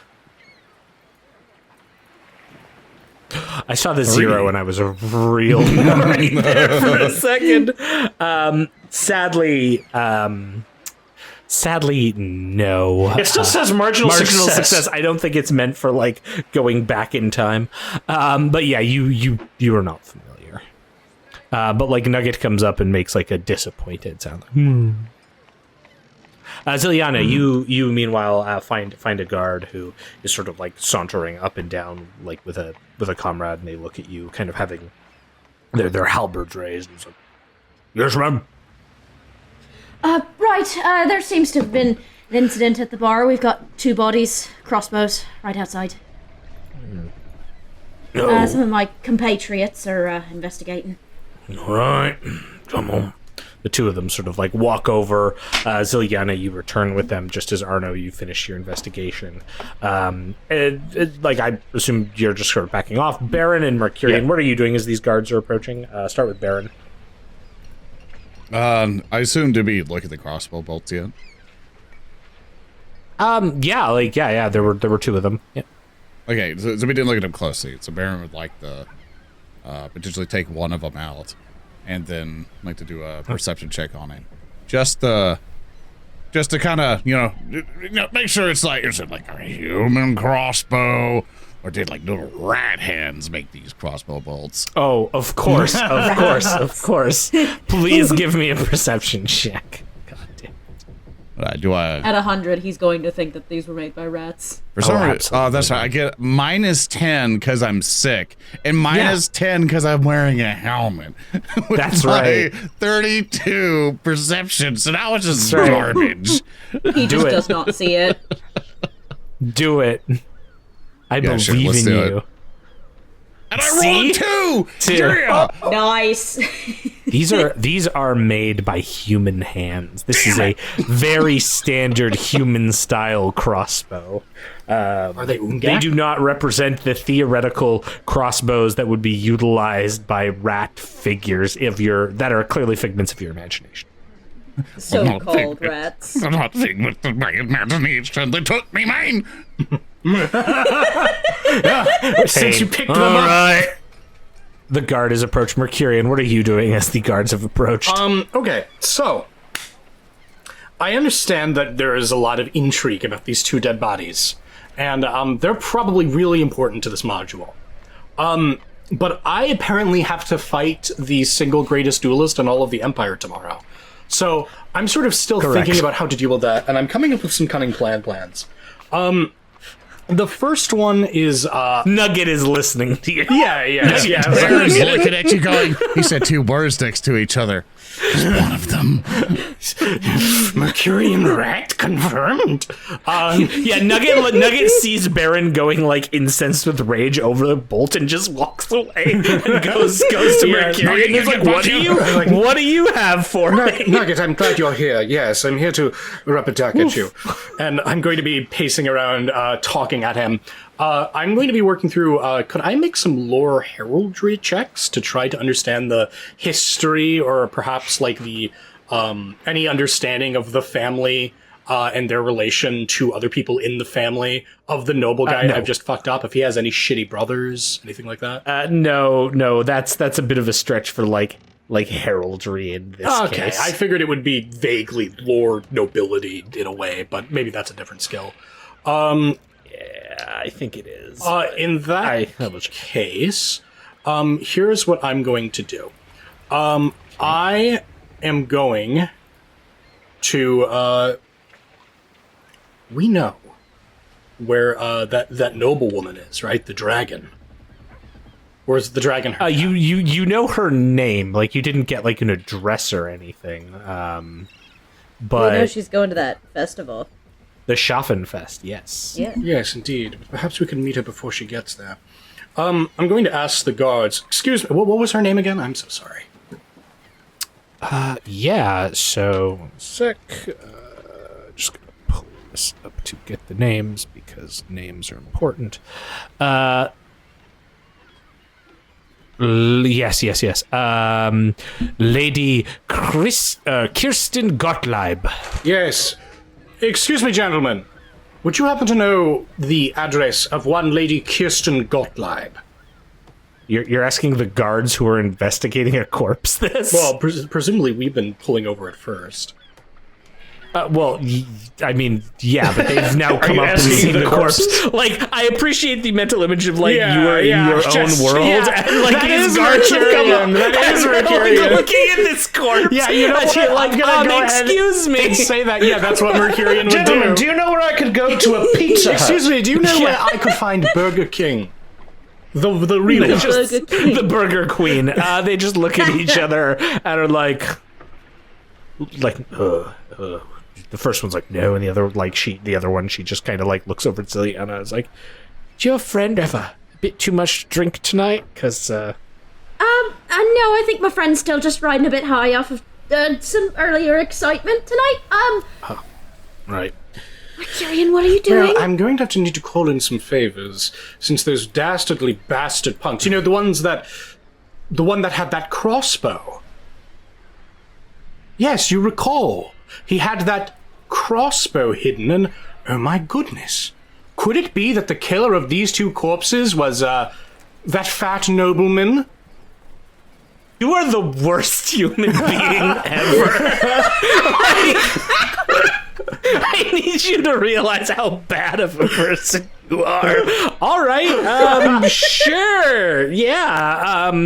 So you like I can just fucking imagine the like glint in your eyes as you like fucking do the power walk towards these guards. Your smile widening with each step as you've realized how to play this bullshit off. Okay, sure, yeah. Nugget is ashamed of Nugget's just like shakes his. It's just gonna get us all killed. It's fine. It's okay, because I'm doing it to someone that deserves it. That makes it morally good. Gosh, more like gray. Oh, good lord. All right. Sure. So you're trying to lie your way. Okay. Yes, I have. I believe that he actually ran off that way. And indeed, he may have. His fellow, there was another man that was thrown out in this bar fight by myself and was summarily, I believe, yes, they might have disposed of the weapon that way. You may want to core about the local rivers. They might have left the murder weapon there. And I believe that nobleman and his entourage were moving that way. And I'm going to point to which way they went. Yeah. So what skill exactly is this, my dear friend? So there's a lot of different ways we could take this. like this is some kind of deception, but like you're also just trying to, Perhaps a cool test? I don't know. Like, I guess, yeah, I'll let you do a cool test. Sure, why not? Sure thing. Okay. And I think we're gonna have a fun time with that. I'm hoping we do. Because I don't know what to expect 57. with this game anymore. 2 degrees of success from my noble heritage. Okay, 2 degrees of success. Let's see here. They are going to...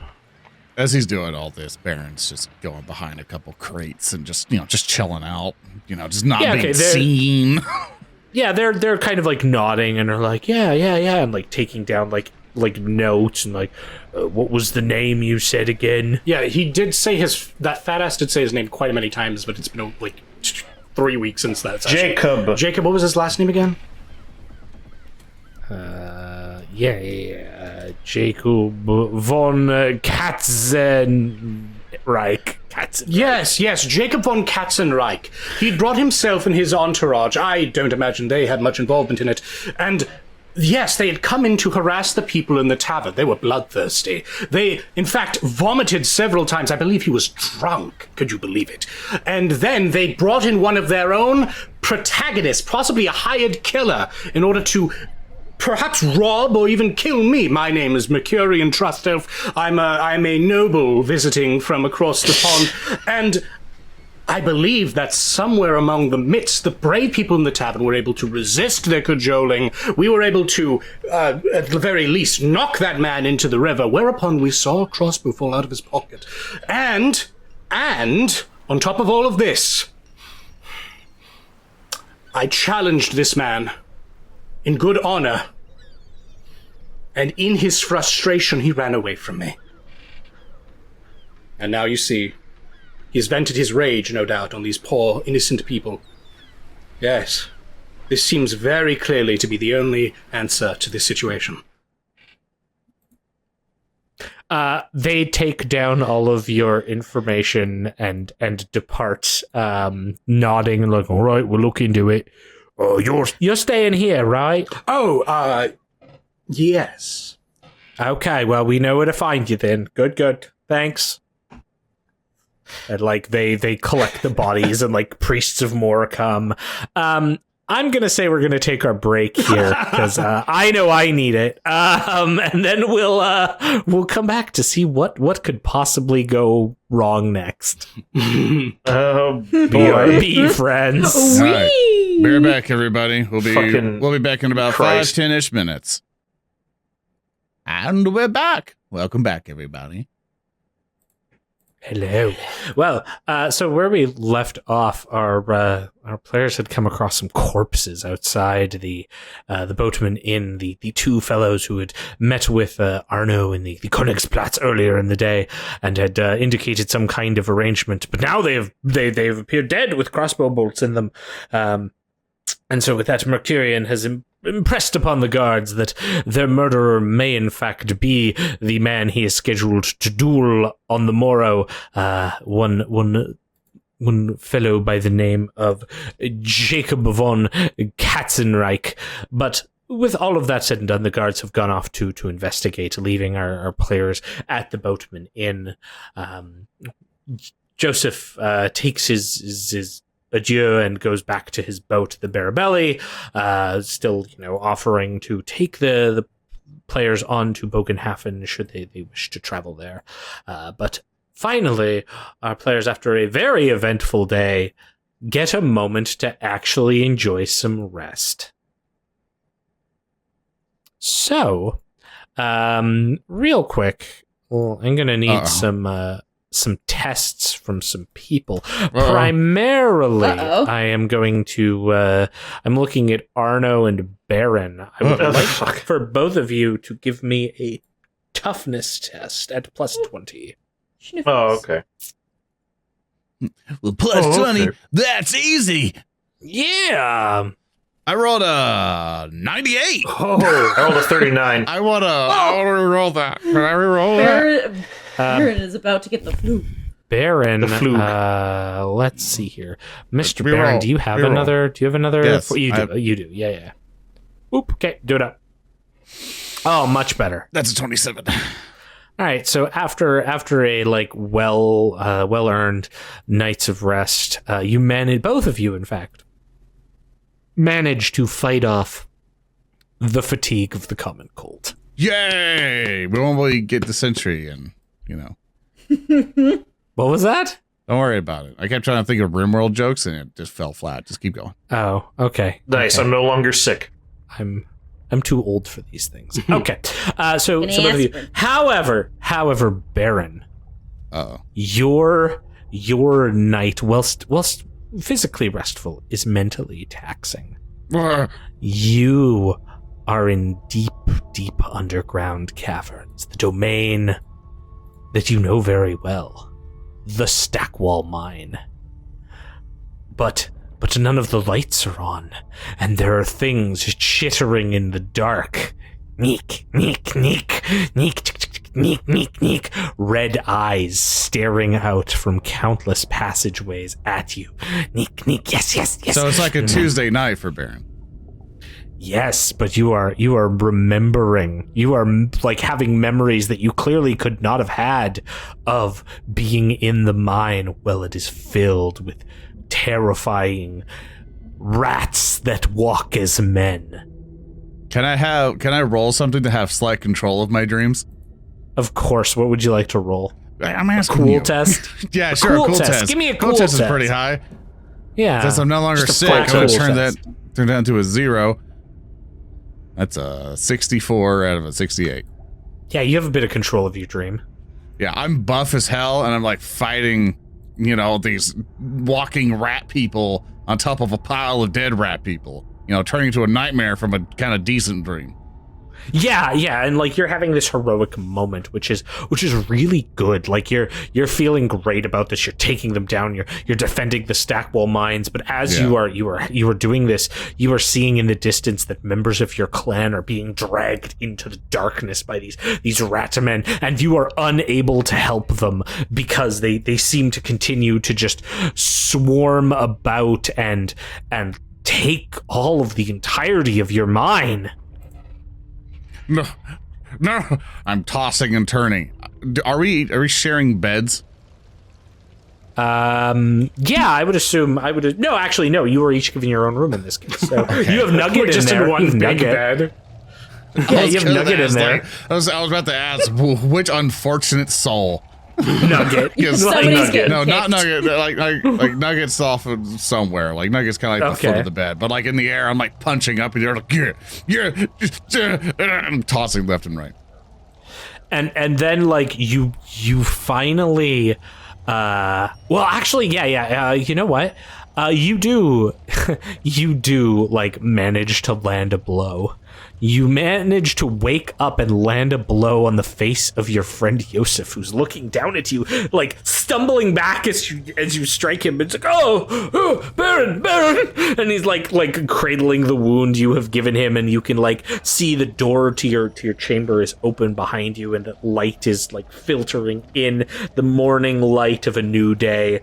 But this fellow, your good friend Yosef, is like kind of like backed up against the wall now, and like breathing heavily and looking at you, like has sort of wide eyes as he's staring at you. But the effects of the dream have really caught themselves into your mind, and in fact, you feel this oppressiveness. So you've actually gained a corruption point from that evil nightmare. But as you've kind of like woken up now, you see Joseph's up against the wall. He's sort of like wide-eyed staring at you, and he's like, Barin, it's me, Joseph. We've got to go. It's like, Baron, honestly, I'm woken up at this point. Yeah. It's like, oh, what do you mean we gotta go? What happened? Sorry about that. And I point to the crossbow bolt right beside his head. Oh, you? Oh, yeah. Suddenly, you've just shut. He's like breathing. No. We've got to go. We've got to get your friends and get them on the bear belly and get out of here. We've got to go now. What do you mean? Come on, just speak sense. Those two nobles, they were murdered last night. Now the guard seems to think that maybe you had something to do with it. And Wait. Who did the guards ask for it? Well, you see, they came asking if I knew anything, and I told them I didn't know anything. I told them what happened, that clearly you had nothing to do with it, but it doesn't matter. You see, they've all blamed you, and since you're... It's like, Mecurion! And then he basically just grabs the bolt, stows it away, gets his stuff on, starts pounding on Mecurion's door. The noise at this point is enough to have like woken all of you up as you like hear shouting and like pounding as Yosef has gone around to different doors and is like smashing together. Come on, get up, Mr. Arnold, we gotta go. Zilyana, he is slamming on the door, saying, "There's not enough pages in the book of grudges to state my wrath. Wake up, Mecurion." Oh, hold on. What's happening with Mecurion? Hold on. I'll unhatch the door groggily. I'll have my jacket over my hand. What's going on? I grab him by his collar and bring him down to my level. Now you listening to me, you two knife-eared little bastard. We got multiple guards outside looking not just for you, not for the other accomplices, but for all of us. You're the damnedest, you stupid elf. Wait, you're telling me that the gods are looking for us? Why? Because the two noblemen that you caused issue with were murdered. They were... Yes, that's terrible. That's really bad. The fucking grin. I can just with the fucking light reflecting off your golden chest. That's the worst. As Mecurion says that's terrible, Arno's door opens up and he is standing there fully dressed with the mace behind his back. Like he never changed. After Do you hearing just sleep in your armor? Barin pushes Mecurion backwards, like kind of intentionally wanting to like make him fall back, but knowing like he'll be able to catch himself just fine. And he pretty much like, "Get your stuff, lads, we gotta go." And I'm like, Barin's just getting everything. All right. Yeah, and like Yosef's like kind of like rushing. No need to completely panic. The guard aren't outside. We sent them to another district. We think they're looking for you on Toteninsel because some of the people said you were there. So we've got enough time. We can get you on the Barabelli, and if you want to, we just need time. I mean, obviously, none of you murdered Yosef. them. You didn't murder them, did you? No, we didn't do a damn thing. I really didn't have the time. Barin just glares backwards, then turns back at him. Just get the boat. I understand. It's still in Dock 42, right? Yeah, it's just down there. I've got everything. Wormar and Kilter are getting everything ready for us to make it depart. All right. I'll be there for you. And he like Yosef rushes off, and like Pandora like opens her door, and the little halfling like without any of her makeup on peers out, and she's like, "So, we making an exit?" Oh, you look cute without your makeup. But yes. All right, I don't pack much. I'll get ready. I guess I wasn't staying in Altdorf as long as I thought. I We're will moving. be back, I'm certain. Just give me a moment to grab my things.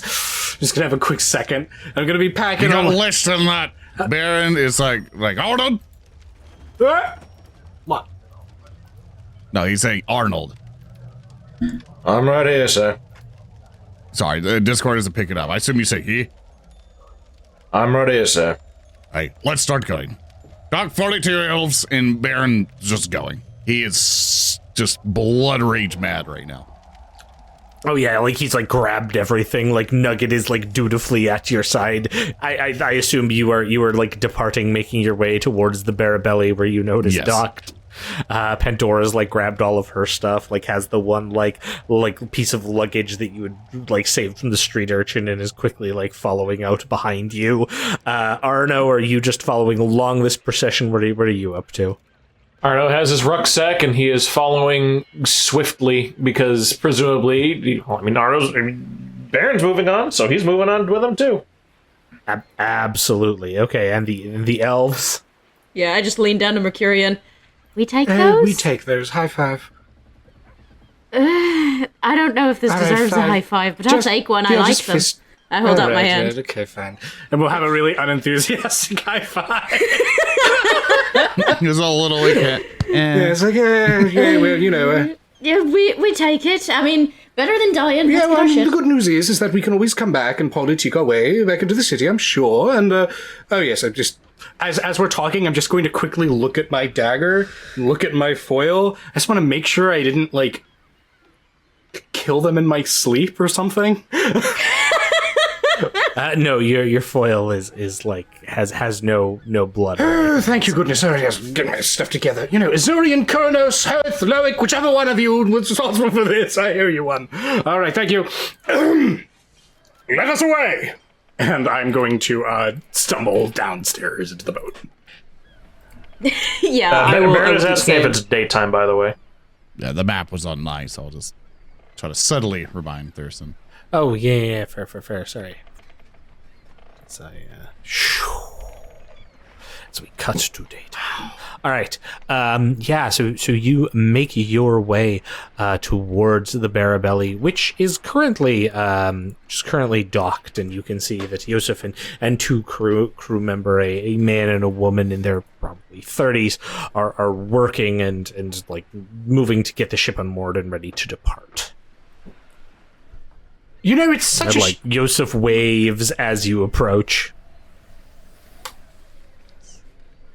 Like Baron's hopped Get in. over here. Yeah, Baron's being like, thanks for getting ahead of us. And Baron just sit down and get ready. Okay. So each of you are kind of able to get onto the main deck of the Barabelli, which, you can kind of sort of like look around as you do. The vessel has a fair amount going on. We'll see if this works. Yeah. Bam. As you come onto Barabelli and you find yourself on the main deck. Sort of has like a interesting approach to it. It has you can focus on that like upper image there, where you can kind of see the side view. It has a sort of like little interior structure that has 2 floors, but otherwise is mostly just cargo. It's a fairly hefty like barge, which is about 23 feet wide, giving it a fair like amount of heft as it is moving down canals and such. Yosef is currently in the process, along with his 2 staff, marking down and like taping down roping down, I should say, the wine bottles that he is bringing to the Schaffenfest. And yeah, so this is all going on. Are you just all getting on the boat and kind of like looking around? Yeah, or I'll what exactly? look around and then I'll say, well then, gentlemen, it seems as though it's likely best that I'm not seen for a bit. And I'm going to head down below deck so that some passing inquisitive person who may or may not be looking for me won't see us leaving Altdorf. I'll come back out once we're more clear of Altdorf. Yeah, so there isn't like so much a below deck as there is just the interior that you can go into. Oh, fair enough. Yeah, seeing the big part. Yeah. Yeah. So the way that this map works, just so you're aware, is that there's like the sort of the top floors, which has the tops of those two buildings, and then there is like the interior, which is sort of that little bottom square there that I have now moved Mecurion into. Okay, cool. I was going to say that Arno is also going to follow Mecurion, however, he's going to crack his knuckles very briefly. Oh yeah, like walks around, absolutely, and then like goes into. I get the feeling this is about to be relevant. Do you heal from sleeping?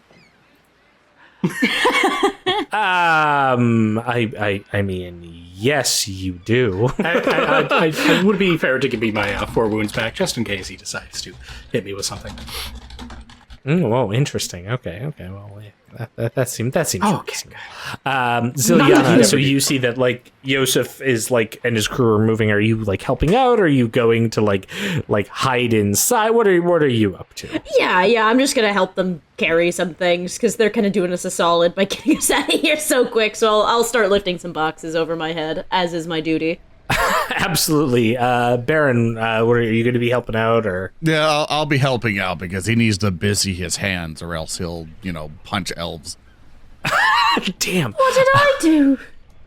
I mean, elf, that's- sorry. Singular. Yeah, wow. Big It's a shiny dwarven eyes. thing. Don't worry about it. Like, he's learning. Yeah, absolutely. Okay, do you want to give me an endurance test, Barin? Sure thing. And Labor. I'll let you do athletics, Zilyana. Yay. Just challenging. Yeah, just shout. Oh, that's a 98. Oh no! Oh no! You're gonna throw out your back. Oh no! And she got a 99. 90. Oh my god. So Welcome to the 90 Club, Immediately the Zilly. ship sinks. So You both slept on your necks. yeah, Yosef is like, oh, are you sure none of you wanna take up my offer of learning the boat trade? Because you're kind of awful at everything you're doing. All I need to learn is Sorry, the I rain. lifted with my back. You're supposed to lift with your legs. Oh, I think I twisted something. Oh, all right. And then the man Wolmar comes by and lifts up these boxes. Sorry, ma'am. Normally I wouldn't be like this, but we gotta be for a right fast. We do. Right, I understand. No problem. And Barin, as you're doing all these repeated endurance based running around the ship and undoing things, the woman Wilma's coming by and clearly outpacing you as she's untying things and moving around. It's oh, don't worry about that. It's, master, you just wait there. You don't have to do much here if it's too much strain up for you. Oh, great, thanks. And I go and sit down. Yeah, absolutely. Looking a little embarrassed, I'm gonna go with him. Oh, yeah, for sure. Okay, cool. So as this is all going on and the boat is getting underway, we cut to the interior where Mecurion, you have walked into. The interior room has some tables, some stools. There's a set of there's a ladder that goes up to the second level. There seems to be doors that connect to the bedrooms here. But you've come in and had a brief moment of respite before the door creaks open and Arno steps in. Oh, hello, Arno. Yeah. One sec.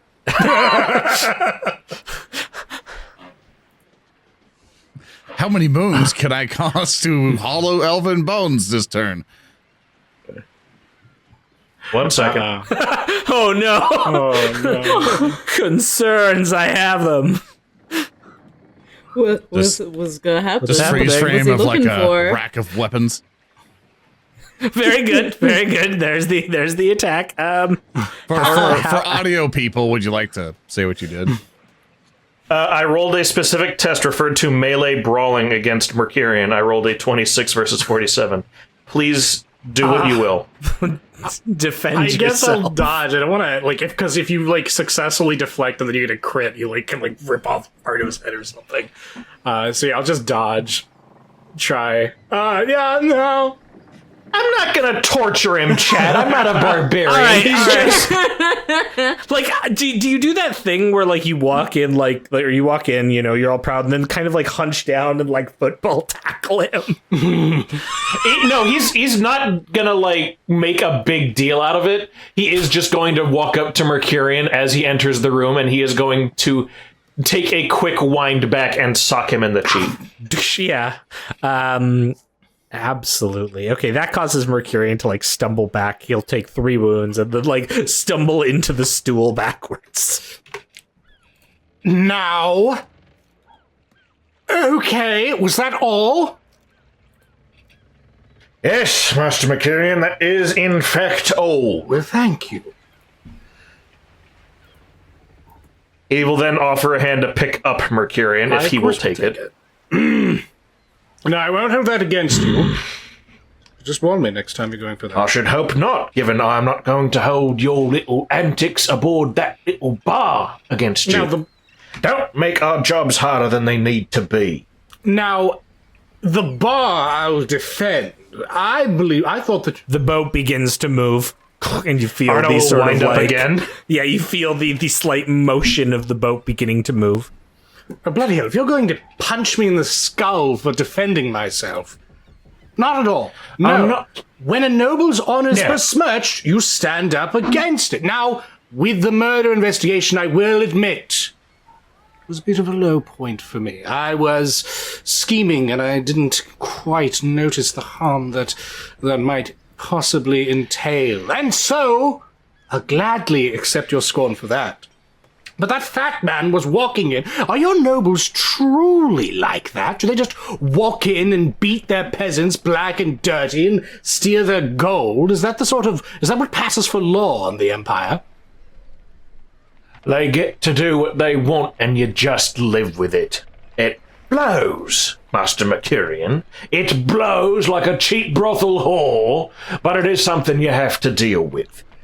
Well, That is why I have only educated you with a punch, Master Mecurion, because that is how you educate. And notice I'm not pummeling you right now, because it is a learnable mistake, and we will all live to learn from it right now. your lesson is recursive. I am a noble. By your logic, I should be able to do just as much as they were. And you're a better noble for not doing so, sir. Thank you, I agree. I don't understand your strange culture. If it's so terrible, why don't you just, I don't know, do something about it? There are a great many things in regards to that, and I cannot possibly begin to list them all off to you right now, sir. We have a whole journey ahead of us. If you choose to stick around with you, maybe I'll enlighten you to it. Arnold, I respect you. You cut out. I like you. I think you're a man of great character, possibly even greater character than me. And I believe that you are an excellent traveling companion. So I'll accept the scorn. Yes, perhaps things did get a bit out of hand, all things considered.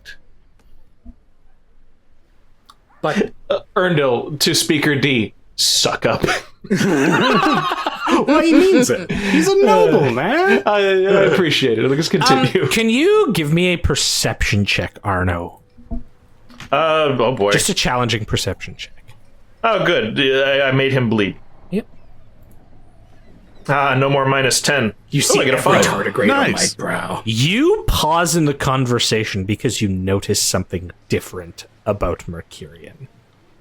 Ara holds up a finger to pause very briefly. You notice What am I the saying? color of his eyes have changed. Like, To what? From what? like the gold of his iris has changed to a like purple tone.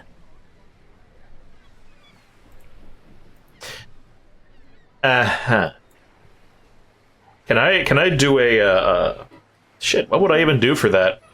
What would be Arno's witch hunting training? Given he is a this is torturer. like really weird. You have no idea. Arno is going to just look at that, and he's going to make a mental note of that and allow Mecurion to continue. But though I respect you and I think you're a wonderful traveling partner, I respect just as well myself and my own integrity. I'm not going to be bullied into behaving in a certain way, deferential to any bully that comes across our path, but I'll take your advice into consideration moving forward. It's very clear your society is far different than Ulthuan. Well, my lord, we are living in a We are society. living in a society. God, That certainly won't date this conversation at all. yeah. Provided your jaw does not hurt too much, sir, I will be heading back out now. You feel free to stay in here if you wish. If you'll excuse me, need to watch after Master Stackwall.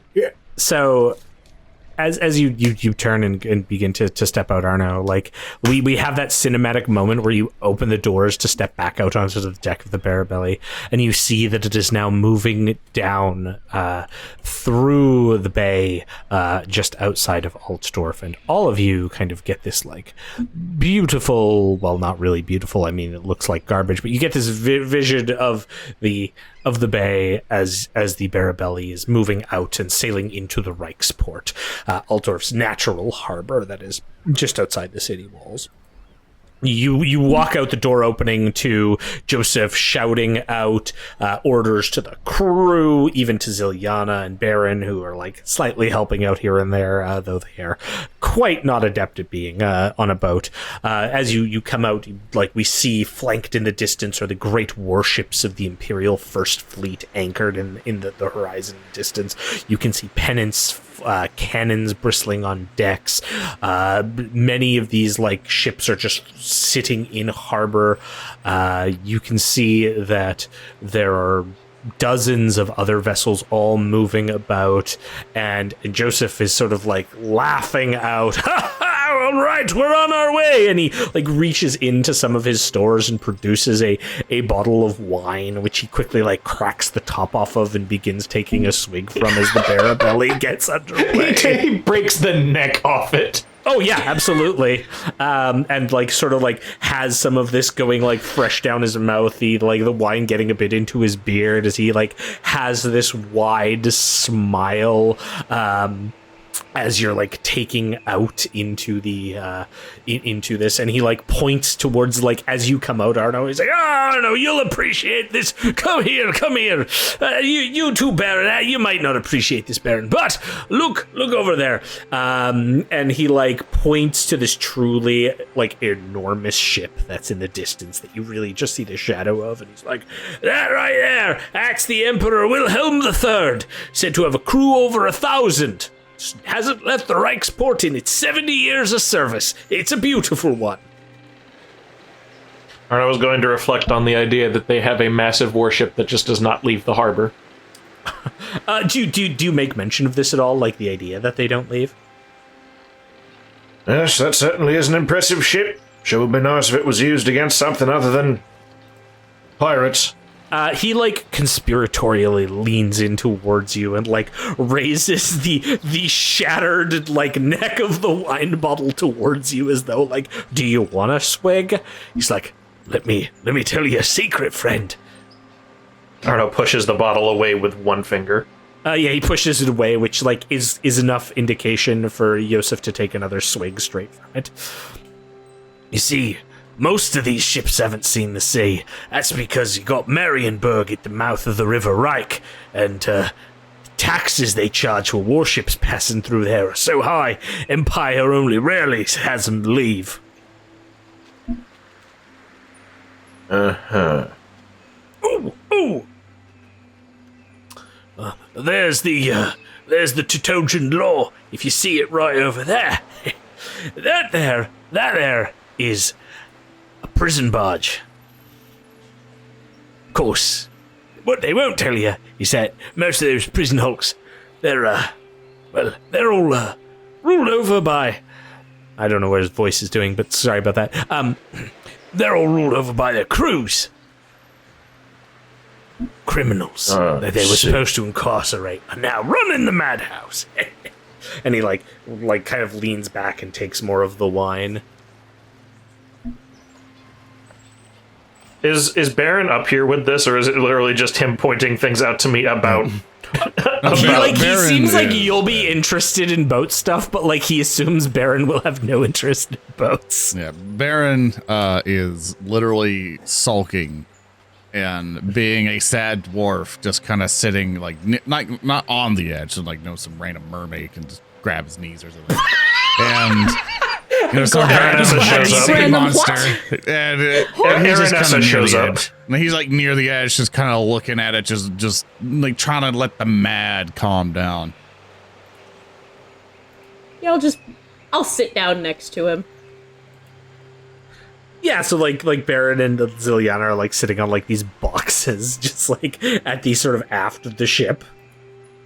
Everything all right? No. All right. Why are you angry? Well, Zilly, you're an amazing companion. It's just potentially, compromise the entire reason I came here to Altdorf. I've spent so much time, so much money, and a lot of effort. try to get the courts to hear my case and try to break through the bureaucracy so that I can get support for my mine. That's all I wanted to get done by going on this godforsaken journey. And now, because he decided to piss off a couple nobles, and now that we have the gods looking for all of us, I am now potentially, or no, more than likely, put into a murder case. And now that I am put into a murder case, that's going to really damage the possibility of getting any help over to the mine. And so all the things that I worked for has just gone up in dust because of fucking Norba's honor. Well, can't really say I understand all that noble stuff myself. A lot of what Mecurion does is right over my head. But, I mean, just because things have hit a snag doesn't mean that we have to abandon them altogether, right? Oh, I know. I want to keep fighting for my mine until I die. The way I sees it... Aye. Sorry, go The way ahead. I sees it, we clear our name, find the real murderer, find the people who hurt both those innocent folks, and then the nobles. Well, I figure that'll get us a lot more favor. And who knows, maybe it'll grease the wheels even more, eh? People will be so grateful, they expedite your case, you'll have a bit of extra money for the road. I'm very glad you're very optimistic, Zilly. There needs to be more elves like you in this world. But if that fairy tale ever does happen, I'll treat you to some of the fortune of the mine myself. Where I come from, fairy tales are pretty normal, actually.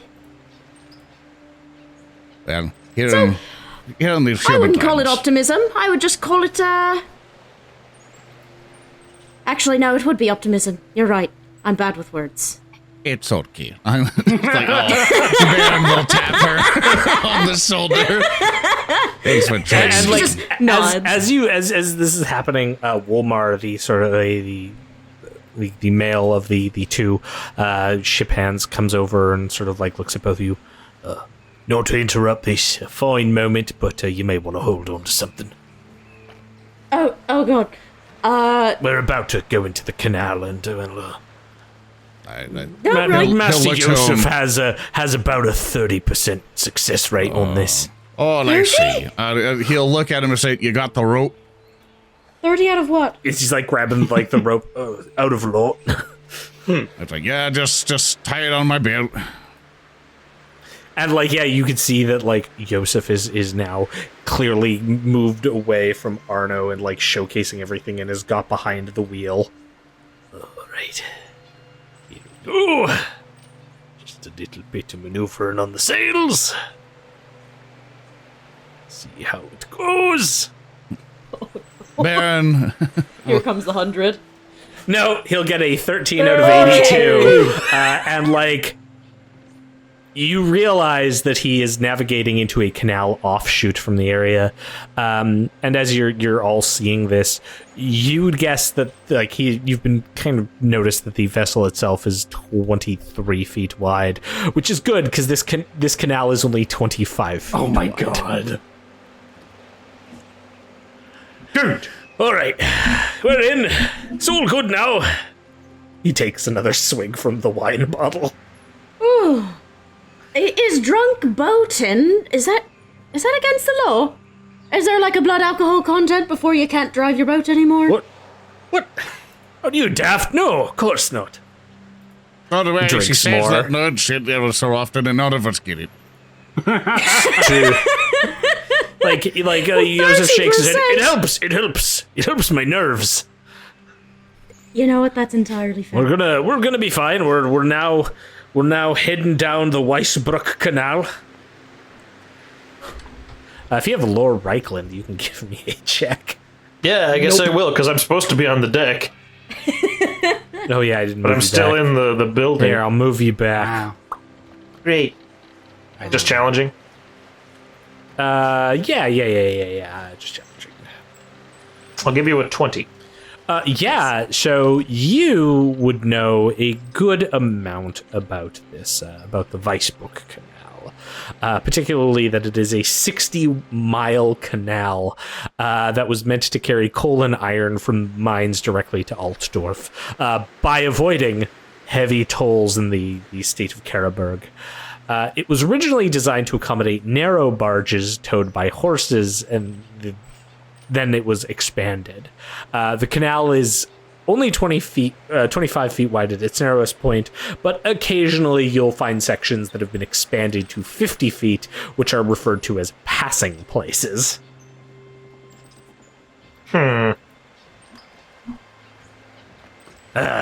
It's good to be on the open sea again. Well, river. Not sea. This ship doesn't go into sea. Water, friend. It's cold water. Water. That's right. Well then. So this is gonna take a bit, a couple of days at least. Well, guess I better get comfortable. Good. We'll be making our way down the canal. It's gonna be, well, slow going.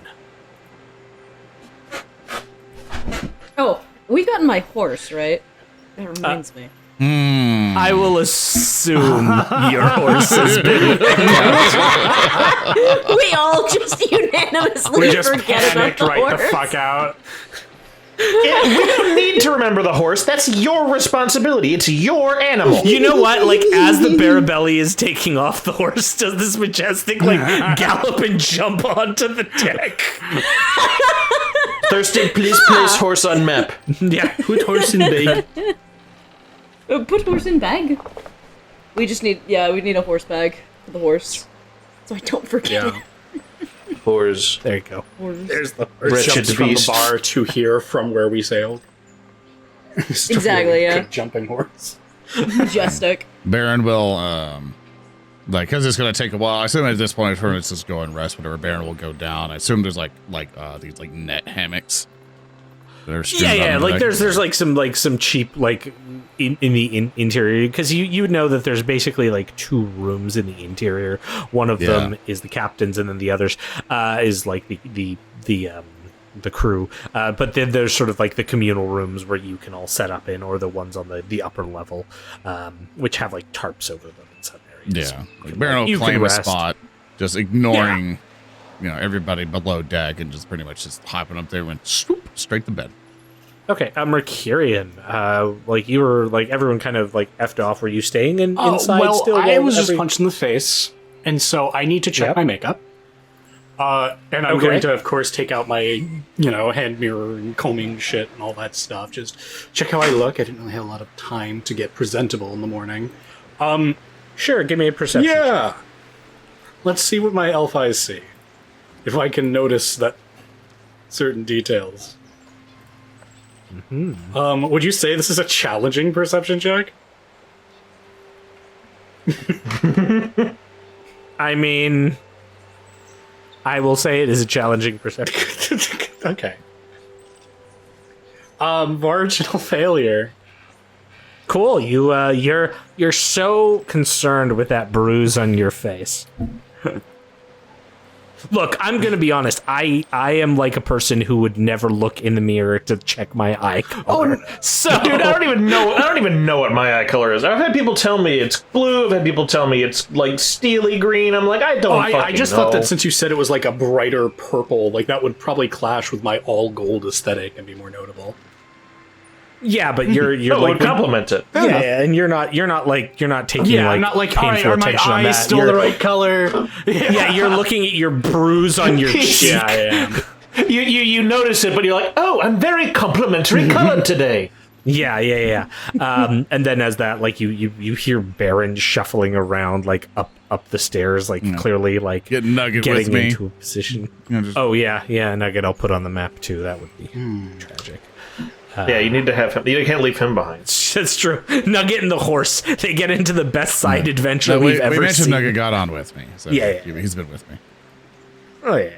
And yeah, like you're like there's some, and as there's like footsteps up above, and the birds come out, and you finally have this moment, Mecurion, of like breathing. You hear this, wah, wah, wah. I coming from the southern room of the boat. God, a penguin. And I'm going to go try to find where that noise is coming from. Yeah, so you can hear that it's and you look in and you see in the corner of the room is a small infant child that is currently in a crib. Is anyone around? Nope. Oh dear. Cool, free kid, put in bag. Finally, I was getting hungry and my incisors get up.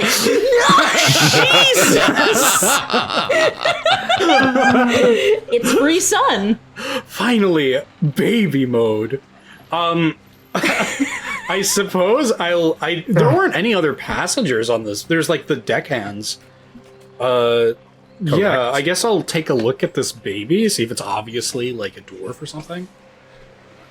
It's a human baby. You've like maybe seen a couple before, like passing by on streets and the like. Oh fuck! I'll It's head back Tater. upstairs. Assuming, looking it over, assuming there's nothing extraordinary. Like the baby doesn't have a... I like that you refer to it as an it. Yeah, Very the good. creature, assuming it doesn't have like a blunderbuss and it's not about to blow my head off. like Baby stand. The noble houses of Altdorf send their regards. Baby stand. no. You like walk out onto the deck. You see the motion, and again now you're kind of see the vision of like the Imperial fleet silhouetted in the far distance as you have now like navigated into this canal. What a big bunch of boats. Hey, did anyone lose their baby? Oh, guess you saw little Elsa. That's our daughter. Oh, fantastic. Your daughter with communal daughter? Well, mine and Gilda's. Of course. Like point. You're such a good couple. I've always noticed that. Very cute daughter. That's right. Daughter. I wanted to say... He looks like he's like what the like just giving you the weirdest look now. Like what? I love that you can't talk to common folk. That is a very good. I thought it was a penguin, and I'm really embarrassed. And I was going to say, no, you're not going to believe this. And then I realized it'd probably really piss him off. So I'm like, yeah. Well, I wanted to thank you for giving us safe passage. Clearly you're a friend of Barin's, and that's very appreciated. Nevertheless... Well, we're not friends of Barin. Like Wolmar's like looking at you. We work for Master Yosef. Oh, I thought... No, this is the like the Okay, deckhand. that's why I thought it was partially why I thought it was strange, because it's like, oh, a dwarf had a human baby? No, It's a deckhand. Oh, yes. Yes, Yeah. well, regardless, it takes all kinds to make a ship function. And, very good. Where is everyone, by the way? Points like turns around and like clearly points to everyone. Like you can see Zilyana and her horse on the back of the ship with Joseph. Like points up to where Barin is clearly like set up to go to sleep. Righto then.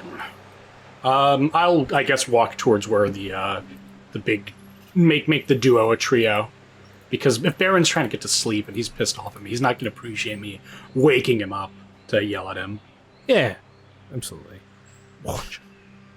Yeah, you make your way over, and like Yosef has clearly got the like broken hooch, not hooch, broken wine bottle that he's like taking swigs from as navigating through this tight canal. You know, I don't know if you know this, Zilyana, but human babies make such a strange sound. Blink. Like a do you penguin. I thought we'd be isn't that funny? Zilyana, I'm going through a lot. Please laugh. Yosef takes like a swig from the wine. Oh, just wait until nighttime. It's a soothing lullaby to keep you to sleep. Drinks more wine. Yes. Fantastic. Say, do you happen to have any not earwax, bloody hell. Corks or earplugs or anything of that sort. No, can't risk that on the open sea or the river. Yes, that would make sense. Well, regardless, I do appreciate you. Oh, one sec. Like you see, like him shouting, slow us down, and like Wilmer and Gilda start getting ready. Far off ahead, your keen elven eyes can see a small, like, boat is approaching. Ah, yes. Visitors? From the opposite side of the canal. Any emblems, insignia, anything on it from here that I could see with my enormous elf eyes? Yeah, there's a symbol on it. You want to give me a heraldry I would for love it? nothing more. It is the purpose of my existence. Heraldry. Hey, 10s! That's 3 degrees of success. Nice. It appears to be like the image of like a large tower, with like glass in it, which you recognize as the ancestral heraldry for House Gruber of Weisbrook. That wasn't anyone we pissed off, was it? No. You just know it's House Gruber of Weisbrook, which is the direction you're heading. Do I know anything about House Gruber of Weisbrook? Do you have any knowledge of nobles or I've got politics? 3 degrees of success on the heraldry check. You know that House Gruber is a noble house from Weisbrook. That is basically You know, that is the heraldry of House Gruber from Weisbrook. You remember that's a fun seeing it in a fact. book. I read it in a book once. That And, sure like, is a fun fact. You start Anything else? hearing. Yeah. Someone in chat has pointed out that that House Gruber is the house that assaulted Nakatomi Plaza. I would just like to say that there actually is no listed heraldry for House Gruber anywhere, so I just made it a giant tower. Way to catch my reference. Good job. All right. So as you are coming to a stop now, you hear shouts from this vessel. Like someone is clearly at the front. Get your fat barge off the Weisbrook! You are too big. Go home. And Yosef like smiles and waves. And he sort of like sits down and like is in a stool, and like you watch there's a few moments before the tiny vessel like starts to make like a large turn, and he goes kind of leans back and then like turns and looks at all of you and has the wine bottle which he's now finished off and just is like, so this is gonna happen a lot. They're gonna have to go all the way down, and we're gonna have to go at a passing station. They're gonna swear at me, and I'm going to wish them the blessings of Bogenauer. And he like looks out, Bogenauer be with you! And then like you hear that, oh fuck you. Quite. This seems rather engaging. Do the Imperials have any traditions that don't involve getting sweared at? None of the good ones. No. Is river rage normal? Oh, yes, I do. Hey, I don't fall for river rage, though. I just offer them the blessings of Bogenauer. Yes, Bergenhauer. What? I'm not familiar with that deity, I hate to say. Oh, he's the god of the river Bogen. You best to keep him happy in these parts. You know, you chuck a vegetable into the canal. That should do.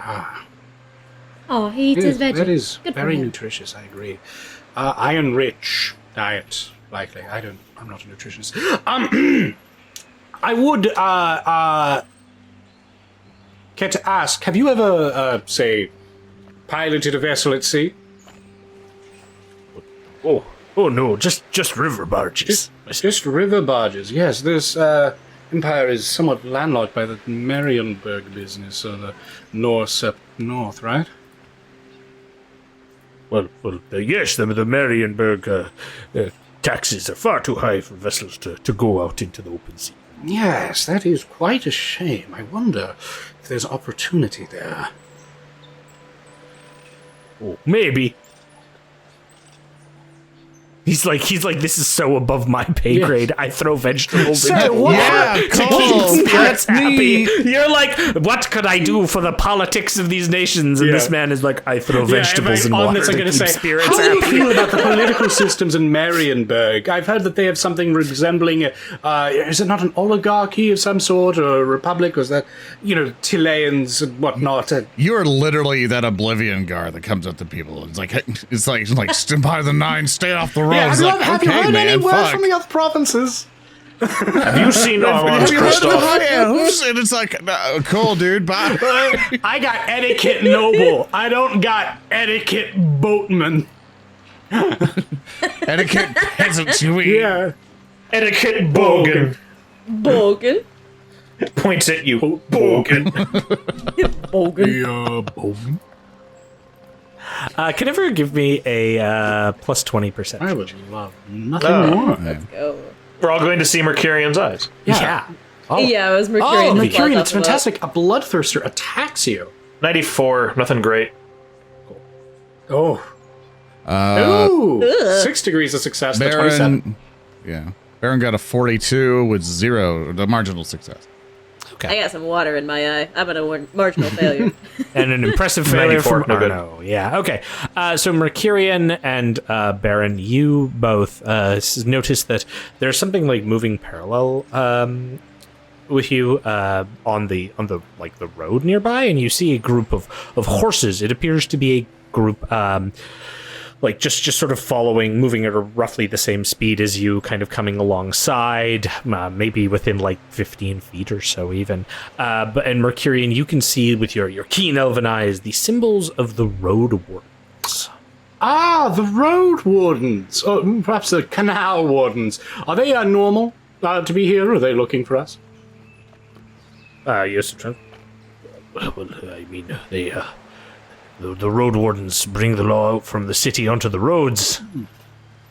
I assume Barin is able to see this only because, I'm in a hammock. I like to imagine I'm in a hammock and I have my grudge out like it's a diary and go like, dear grudge book, this motherfucker. It just starts writing in there. And then pretty much he sees past, and there's like a porthole, I'm guessing, and he just sees the road warden, and he just slams his book together, goes, and Mecurion can hear from under the boat, just like a I don't know, just like a reverberation, like, Mecurion! Now, how did, I haven't... And he's stomping up. I haven't done anything to him since we got on the boat. If he's mad at me for anything additional, then that's on him. We all agree. Well, not quite. I think he deserves to be a little mad But at you. in addition, I won't admit nothing it, new could have happened. Probably not. Did you do anything? One of the lead sort of raises up his hand, and Yosef sort of turns and sheepishly raises up the empty wine bottle. Baron's looking over the side. But the man sort of looks over to you as well and sort of waves Barin. blessings of Bogenhaven be upon you, my friend. Bogenhaven. And Blessings of the city. Bogenhauer. I'm from Sorry, he the south. sneezed. He just is now looking, sees Arno, and then just pauses what business do two elves, a dwarf, and a man have on the Weissenbrook Canal? Arno looks completely perplexed at the notion of what business does a man have on the canal. Arno is supposed to be here. I'm on the boat, ain't I? We're on our way to the. What? And your friends? Arno shrugs. The Schaffenfest, right? I always pronounce the names wrong. Perhaps it's best you do it. What a festival, lad. All the way at Bogenhofen and heading to the festival. Oh, and there's the kind of a nod back. He's going to the Schaffenfest. Very good, very good. I hear you'll have a good time there. Just be careful on these waterways. I thank you for your service, lads. Oh, well, we aren't going anywhere. We'll keep pace with you for a bit. Just be aware, there's bandits in the area. No young noble and two artisans. killed last night in the city down by the river. Oh my goodness, really? That's right. My good, well, I do hope that our fair road wardens and the witch hunters of Altdorf are able to find this criminal shortly. I think you're overselling it. It's fine, they're gonna buy it. Barin is glaring at Mecurion. I'm not even lying, I'm just exaggerating the truth. And Barin turns back to going, "Well, it's definitely unfortunate news. I hope none of that nasty business goes your ways. I hope your patrols stay safe." Oh, well, thank you, friend. It's been getting worse. How so? And there's like this pause again, and he like looks up and down, and well, word from the road wardens to you: 3 barges were sunk on the stretch from Castle Grauenberg in the last month. This whole river's apparently plagued by mutants. Mutants? They're gonna need river wardens to look into that soon. Bloody hell, mutants. How many, Arno's mouth curls into a frown. how many miles from here was it last reported? Well, I don't know the exact locations, but the castle's it's off in the distance. I've heard some strange things with Wittgenstein too. He goes, I see. Well, so is that anything else, or does that pretty much been all the importance? And like there's just more. Oh well, it's lovely weather we're having at least. You don't even have to. You can tell this man is just bored and wants to talk with people. You know, I couldn't agree more. It's barely rained since we've been here. Barin a bullshit with him. Anything from the festival? What anything you recommend? Have you been before? Baron's like, it's like your trailer talking at this point. Like, so, how's your family? Yeah. Well, I haven't been to the Schaffen Fest myself, but here there's a lot of good things there. A lot of fun things you'll be able to get involved with there. Here there's a carnival. They go duels. It's very interesting. I just am always working. Neat. Baron's looking at his livestock sundial. market. Heard that's really good. Oh, yeah, really cool. Really cool. Looks at sundial. There's a pause. I mean, I've heard that Albric the sheep is set to be crowned the king of the Schaffenfest. I don't give a fuck. I'm sorry. You're just like this man. I was like, let me just get to the anything else. I'm like, this guy's lonely. Oh yeah. And like the worst part is that the barge can't go any faster because it's kind of waiting on this other ship. So you're like stuck in this really slow moving forward. And so these horses, which would technically be faster than you in this situation, are like just maintaining pace with you. And like as like Barin, you're having this talk, like Yosef like looks back to Zilyana and just kind of like, the river's so good it is. I imagine so. What are they even talking about? Nothing. He takes another sip. Absolutely nothing. Zilyana nodding sagely, like, yes, makes sense. You fell for the oldest trick in the book. Talking. I have good news though. I have very good news. What? This continues on and off for the next 3 days. It takes you 3 days of travel Okay, so to reach Weisbrook.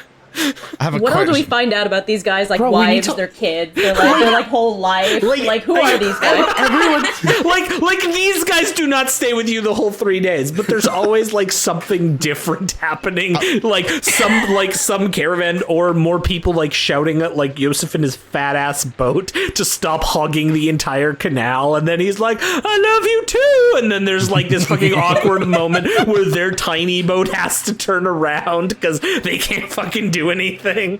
Like it's just real awkward. Good. And like you spend basically 3 days doing this along the way. Along the way, as you're sort of making this journey, regularly Yosef is paying for rooms for all of you at the inns you stay at. He's paying various like barge fees, so he's paying like various gold crown fees for barges that are like over 12 feet wide, so he's kind of having to pay like coin fees because of how big his boat is. But because of how big his boat is, he's like bringing a lot of supplies. Like you can tell there's a lot of wine on board.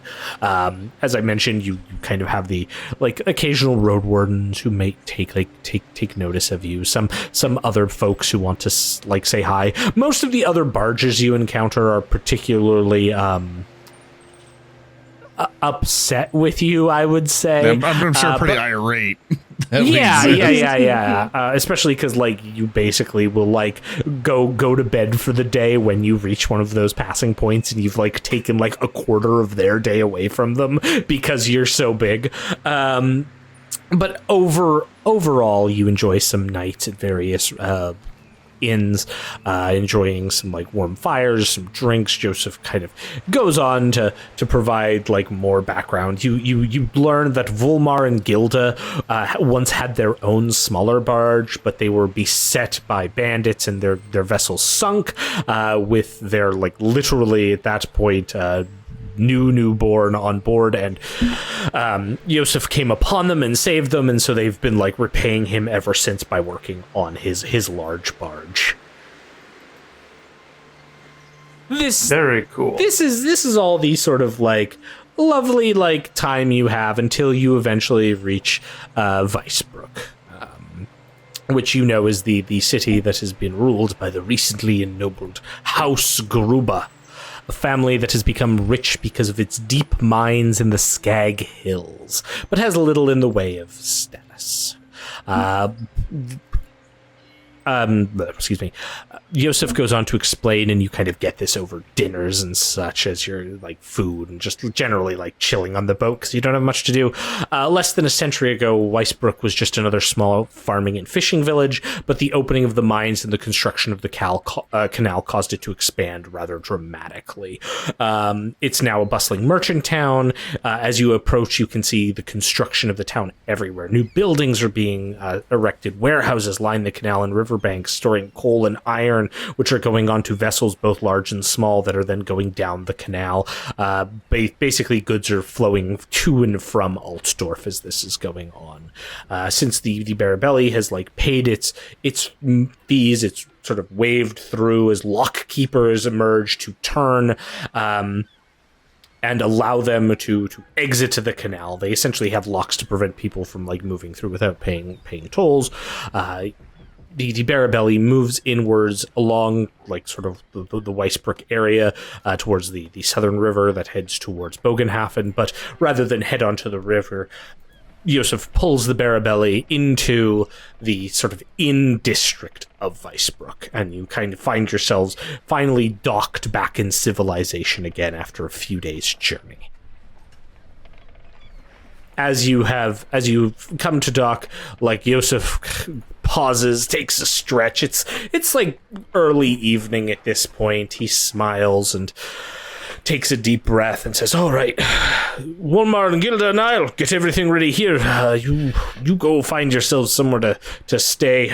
You'll need to pay your own coin tonight. Sorry, friends, I don't have the coin for non-Canalians. You probably want to go down there to the Black Gold. It's nearby in there. You'll find some good accommodations there, and then we'll get underway in the morning." Indeed, That's fair. indeed. I appreciate your assistance with a very pleasant journey. Very good, very good. And he like goes and gets back to like shouting at his crew to continue to like prep the boat. All of you start stepping off. Nugget joins you kind of with like enthusiasm, like woof, woof, as you exit and go onto the streets of Weisbrook. I suppose what we are all y'all wanting to do? Like, it's heading off to the end, though, suggested. Absolutely. Yep, we're all just going to head to the end. All right. No bar fights at this one.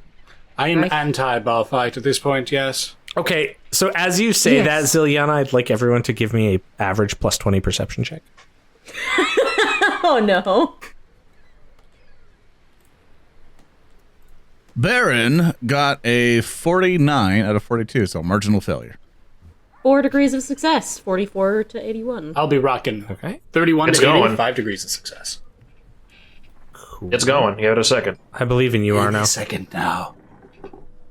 You got it. You can do it. Let's go, Arnold. Let's go. Oh, that's It's going. There it is. There it Jesus. There it is. Hey. Took it a second. Nice. So, like, as this is like this statement of no bar fights is made, which I believe was from Barin,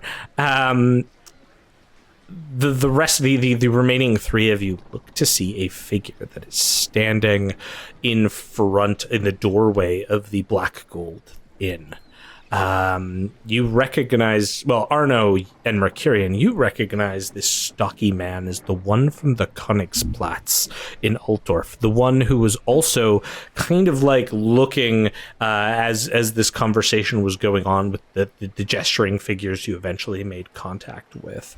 This man stands there, stocky, but has a clear, large crossbow slung across his back, and his eyes seem to like narrow as he looks at all of you and then makes his way into the inn. What was his With problem? that 5 successes, would I be able to tell if the crossbow bolts that he had any resemblance to the ones shot into the 2 guys at the docks?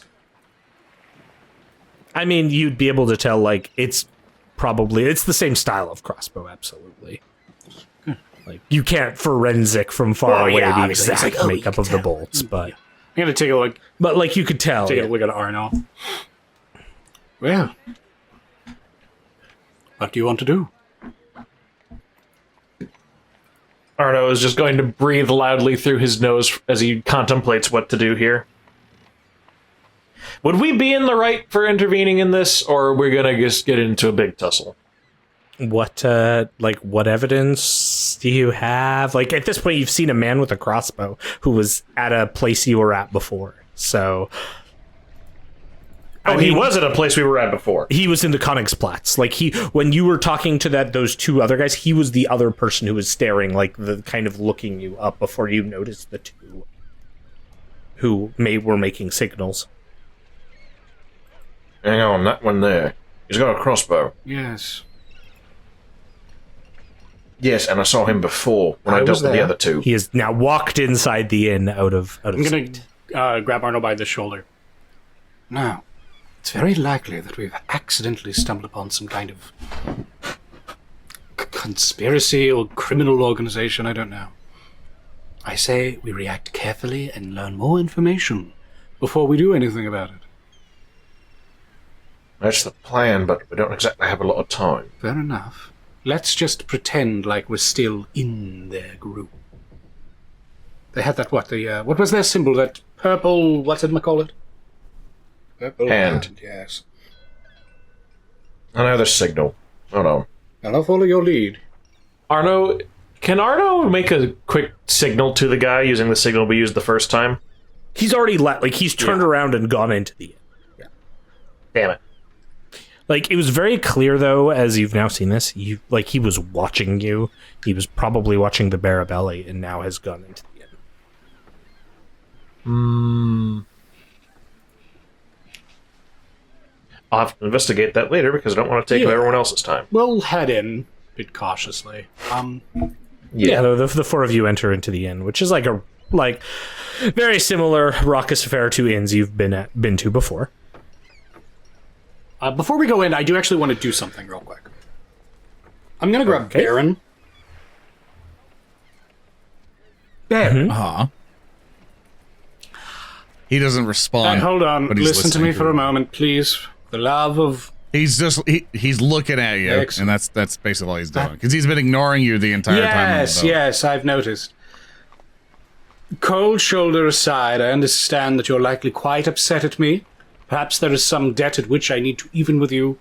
It's very understandable. I'd very much appreciate it if we have a conversation at some point before we both die of old age. But, that being said, for now, dealing with what is quite possibly the true murderer behind all of this, let's try to put our quarrel to the side for just a moment, and then afterwards, when we have a moment, I will speak with you, should you have me, and we can make some recompense. And he'll just keep plodding into the tavern. I hate dwarves. Let us go! And with that, you all enter into the Black Gold Inn, and I can't think of any better place to end one of our episodes with the dramatic cliffhanger of these chuckle fucks walking into an inn. It's What could happen? Well, nothing bad ever happens to the party in inns. Yeah, exactly. No, of course not. I need to rename all the episode names to Inn number 1, Inn number 2, Inn number 3. Are you in or no. are you out? It's like that's actually a pretty good thing. I'll probably make that the title. So Excellent. with that, excellent job, everybody. Yet another inn. Excellent job, everyone. Everyone did fantastic. First off, I want to say thank you so much, Earndil, who's been playing Arnold Fleischman. You tell him about yourself. Yeah, my name is Earndil. I work as a writer on TTS, and you can meet me on Twitter, or follow me on Twitter, and don't meet me there, at Earndilio, and that's it. And thank you so much, Speaker D, for playing Mecurion. Yes, I'm also one of the lead writers of If the Emperor Had a Text-to-Speech Device, and you can find me on Twitter at Super Snake Kick, or on YouTube at Speaker D. And thank you, Odoroshi, for playing Zilyana Stonebloom. Yes, thank you for having me. I'm Odoroshi. You can find me on Twitter at Odoroshirider. I will not apologize for its contents. Very glad to be here this week. And thank you so much, Thurston Hillman, for another exciting and really interesting session today. Oh yes, I always love that we can make so much mileage out of inns. I can't wait till we actually get to like the story elements that aren't inns and how you will destroy me with them. But for now, more inns, and I'm super excited because I think there's some stuff coming up that's gonna ramp up the intensity a bit. Dun, I dun, like that dun. if Warham's Fantasy was a fighting game, all of the stages would be just different in interiors. Oh yeah, Exactly, yeah. Yeah, but with Exciting. that, what I am going to do is bring us on over to the creds.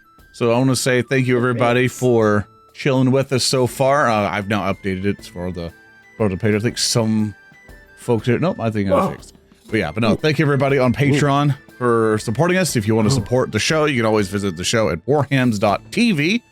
And that's where you can find anywhere to support us. Oh, look at them. You know, Patreon and stuff like that. Honestly, because without the patrons, without people showing up on stream, without people watching the VODs, listening to us on the podcast, stuff like that, this show would not even happen. So I just want to say thank you to everybody who's been a part of the show, who's been supporting it. The 40K one and the Fantasy one, you guys have been absolutely amazing. And I greatly big ups. appreciate you. Yeah, because without you guys, none of this would happen. Like, your support. Thanks for letting us do all this hilarity. We enjoy it. We love you. We do. You guys are making So a lot of cool. things happen just by showing up and contributing how you've been. So we want to thank you a ton. So with that, I shall now begin to exit us out. Thank you, everybody.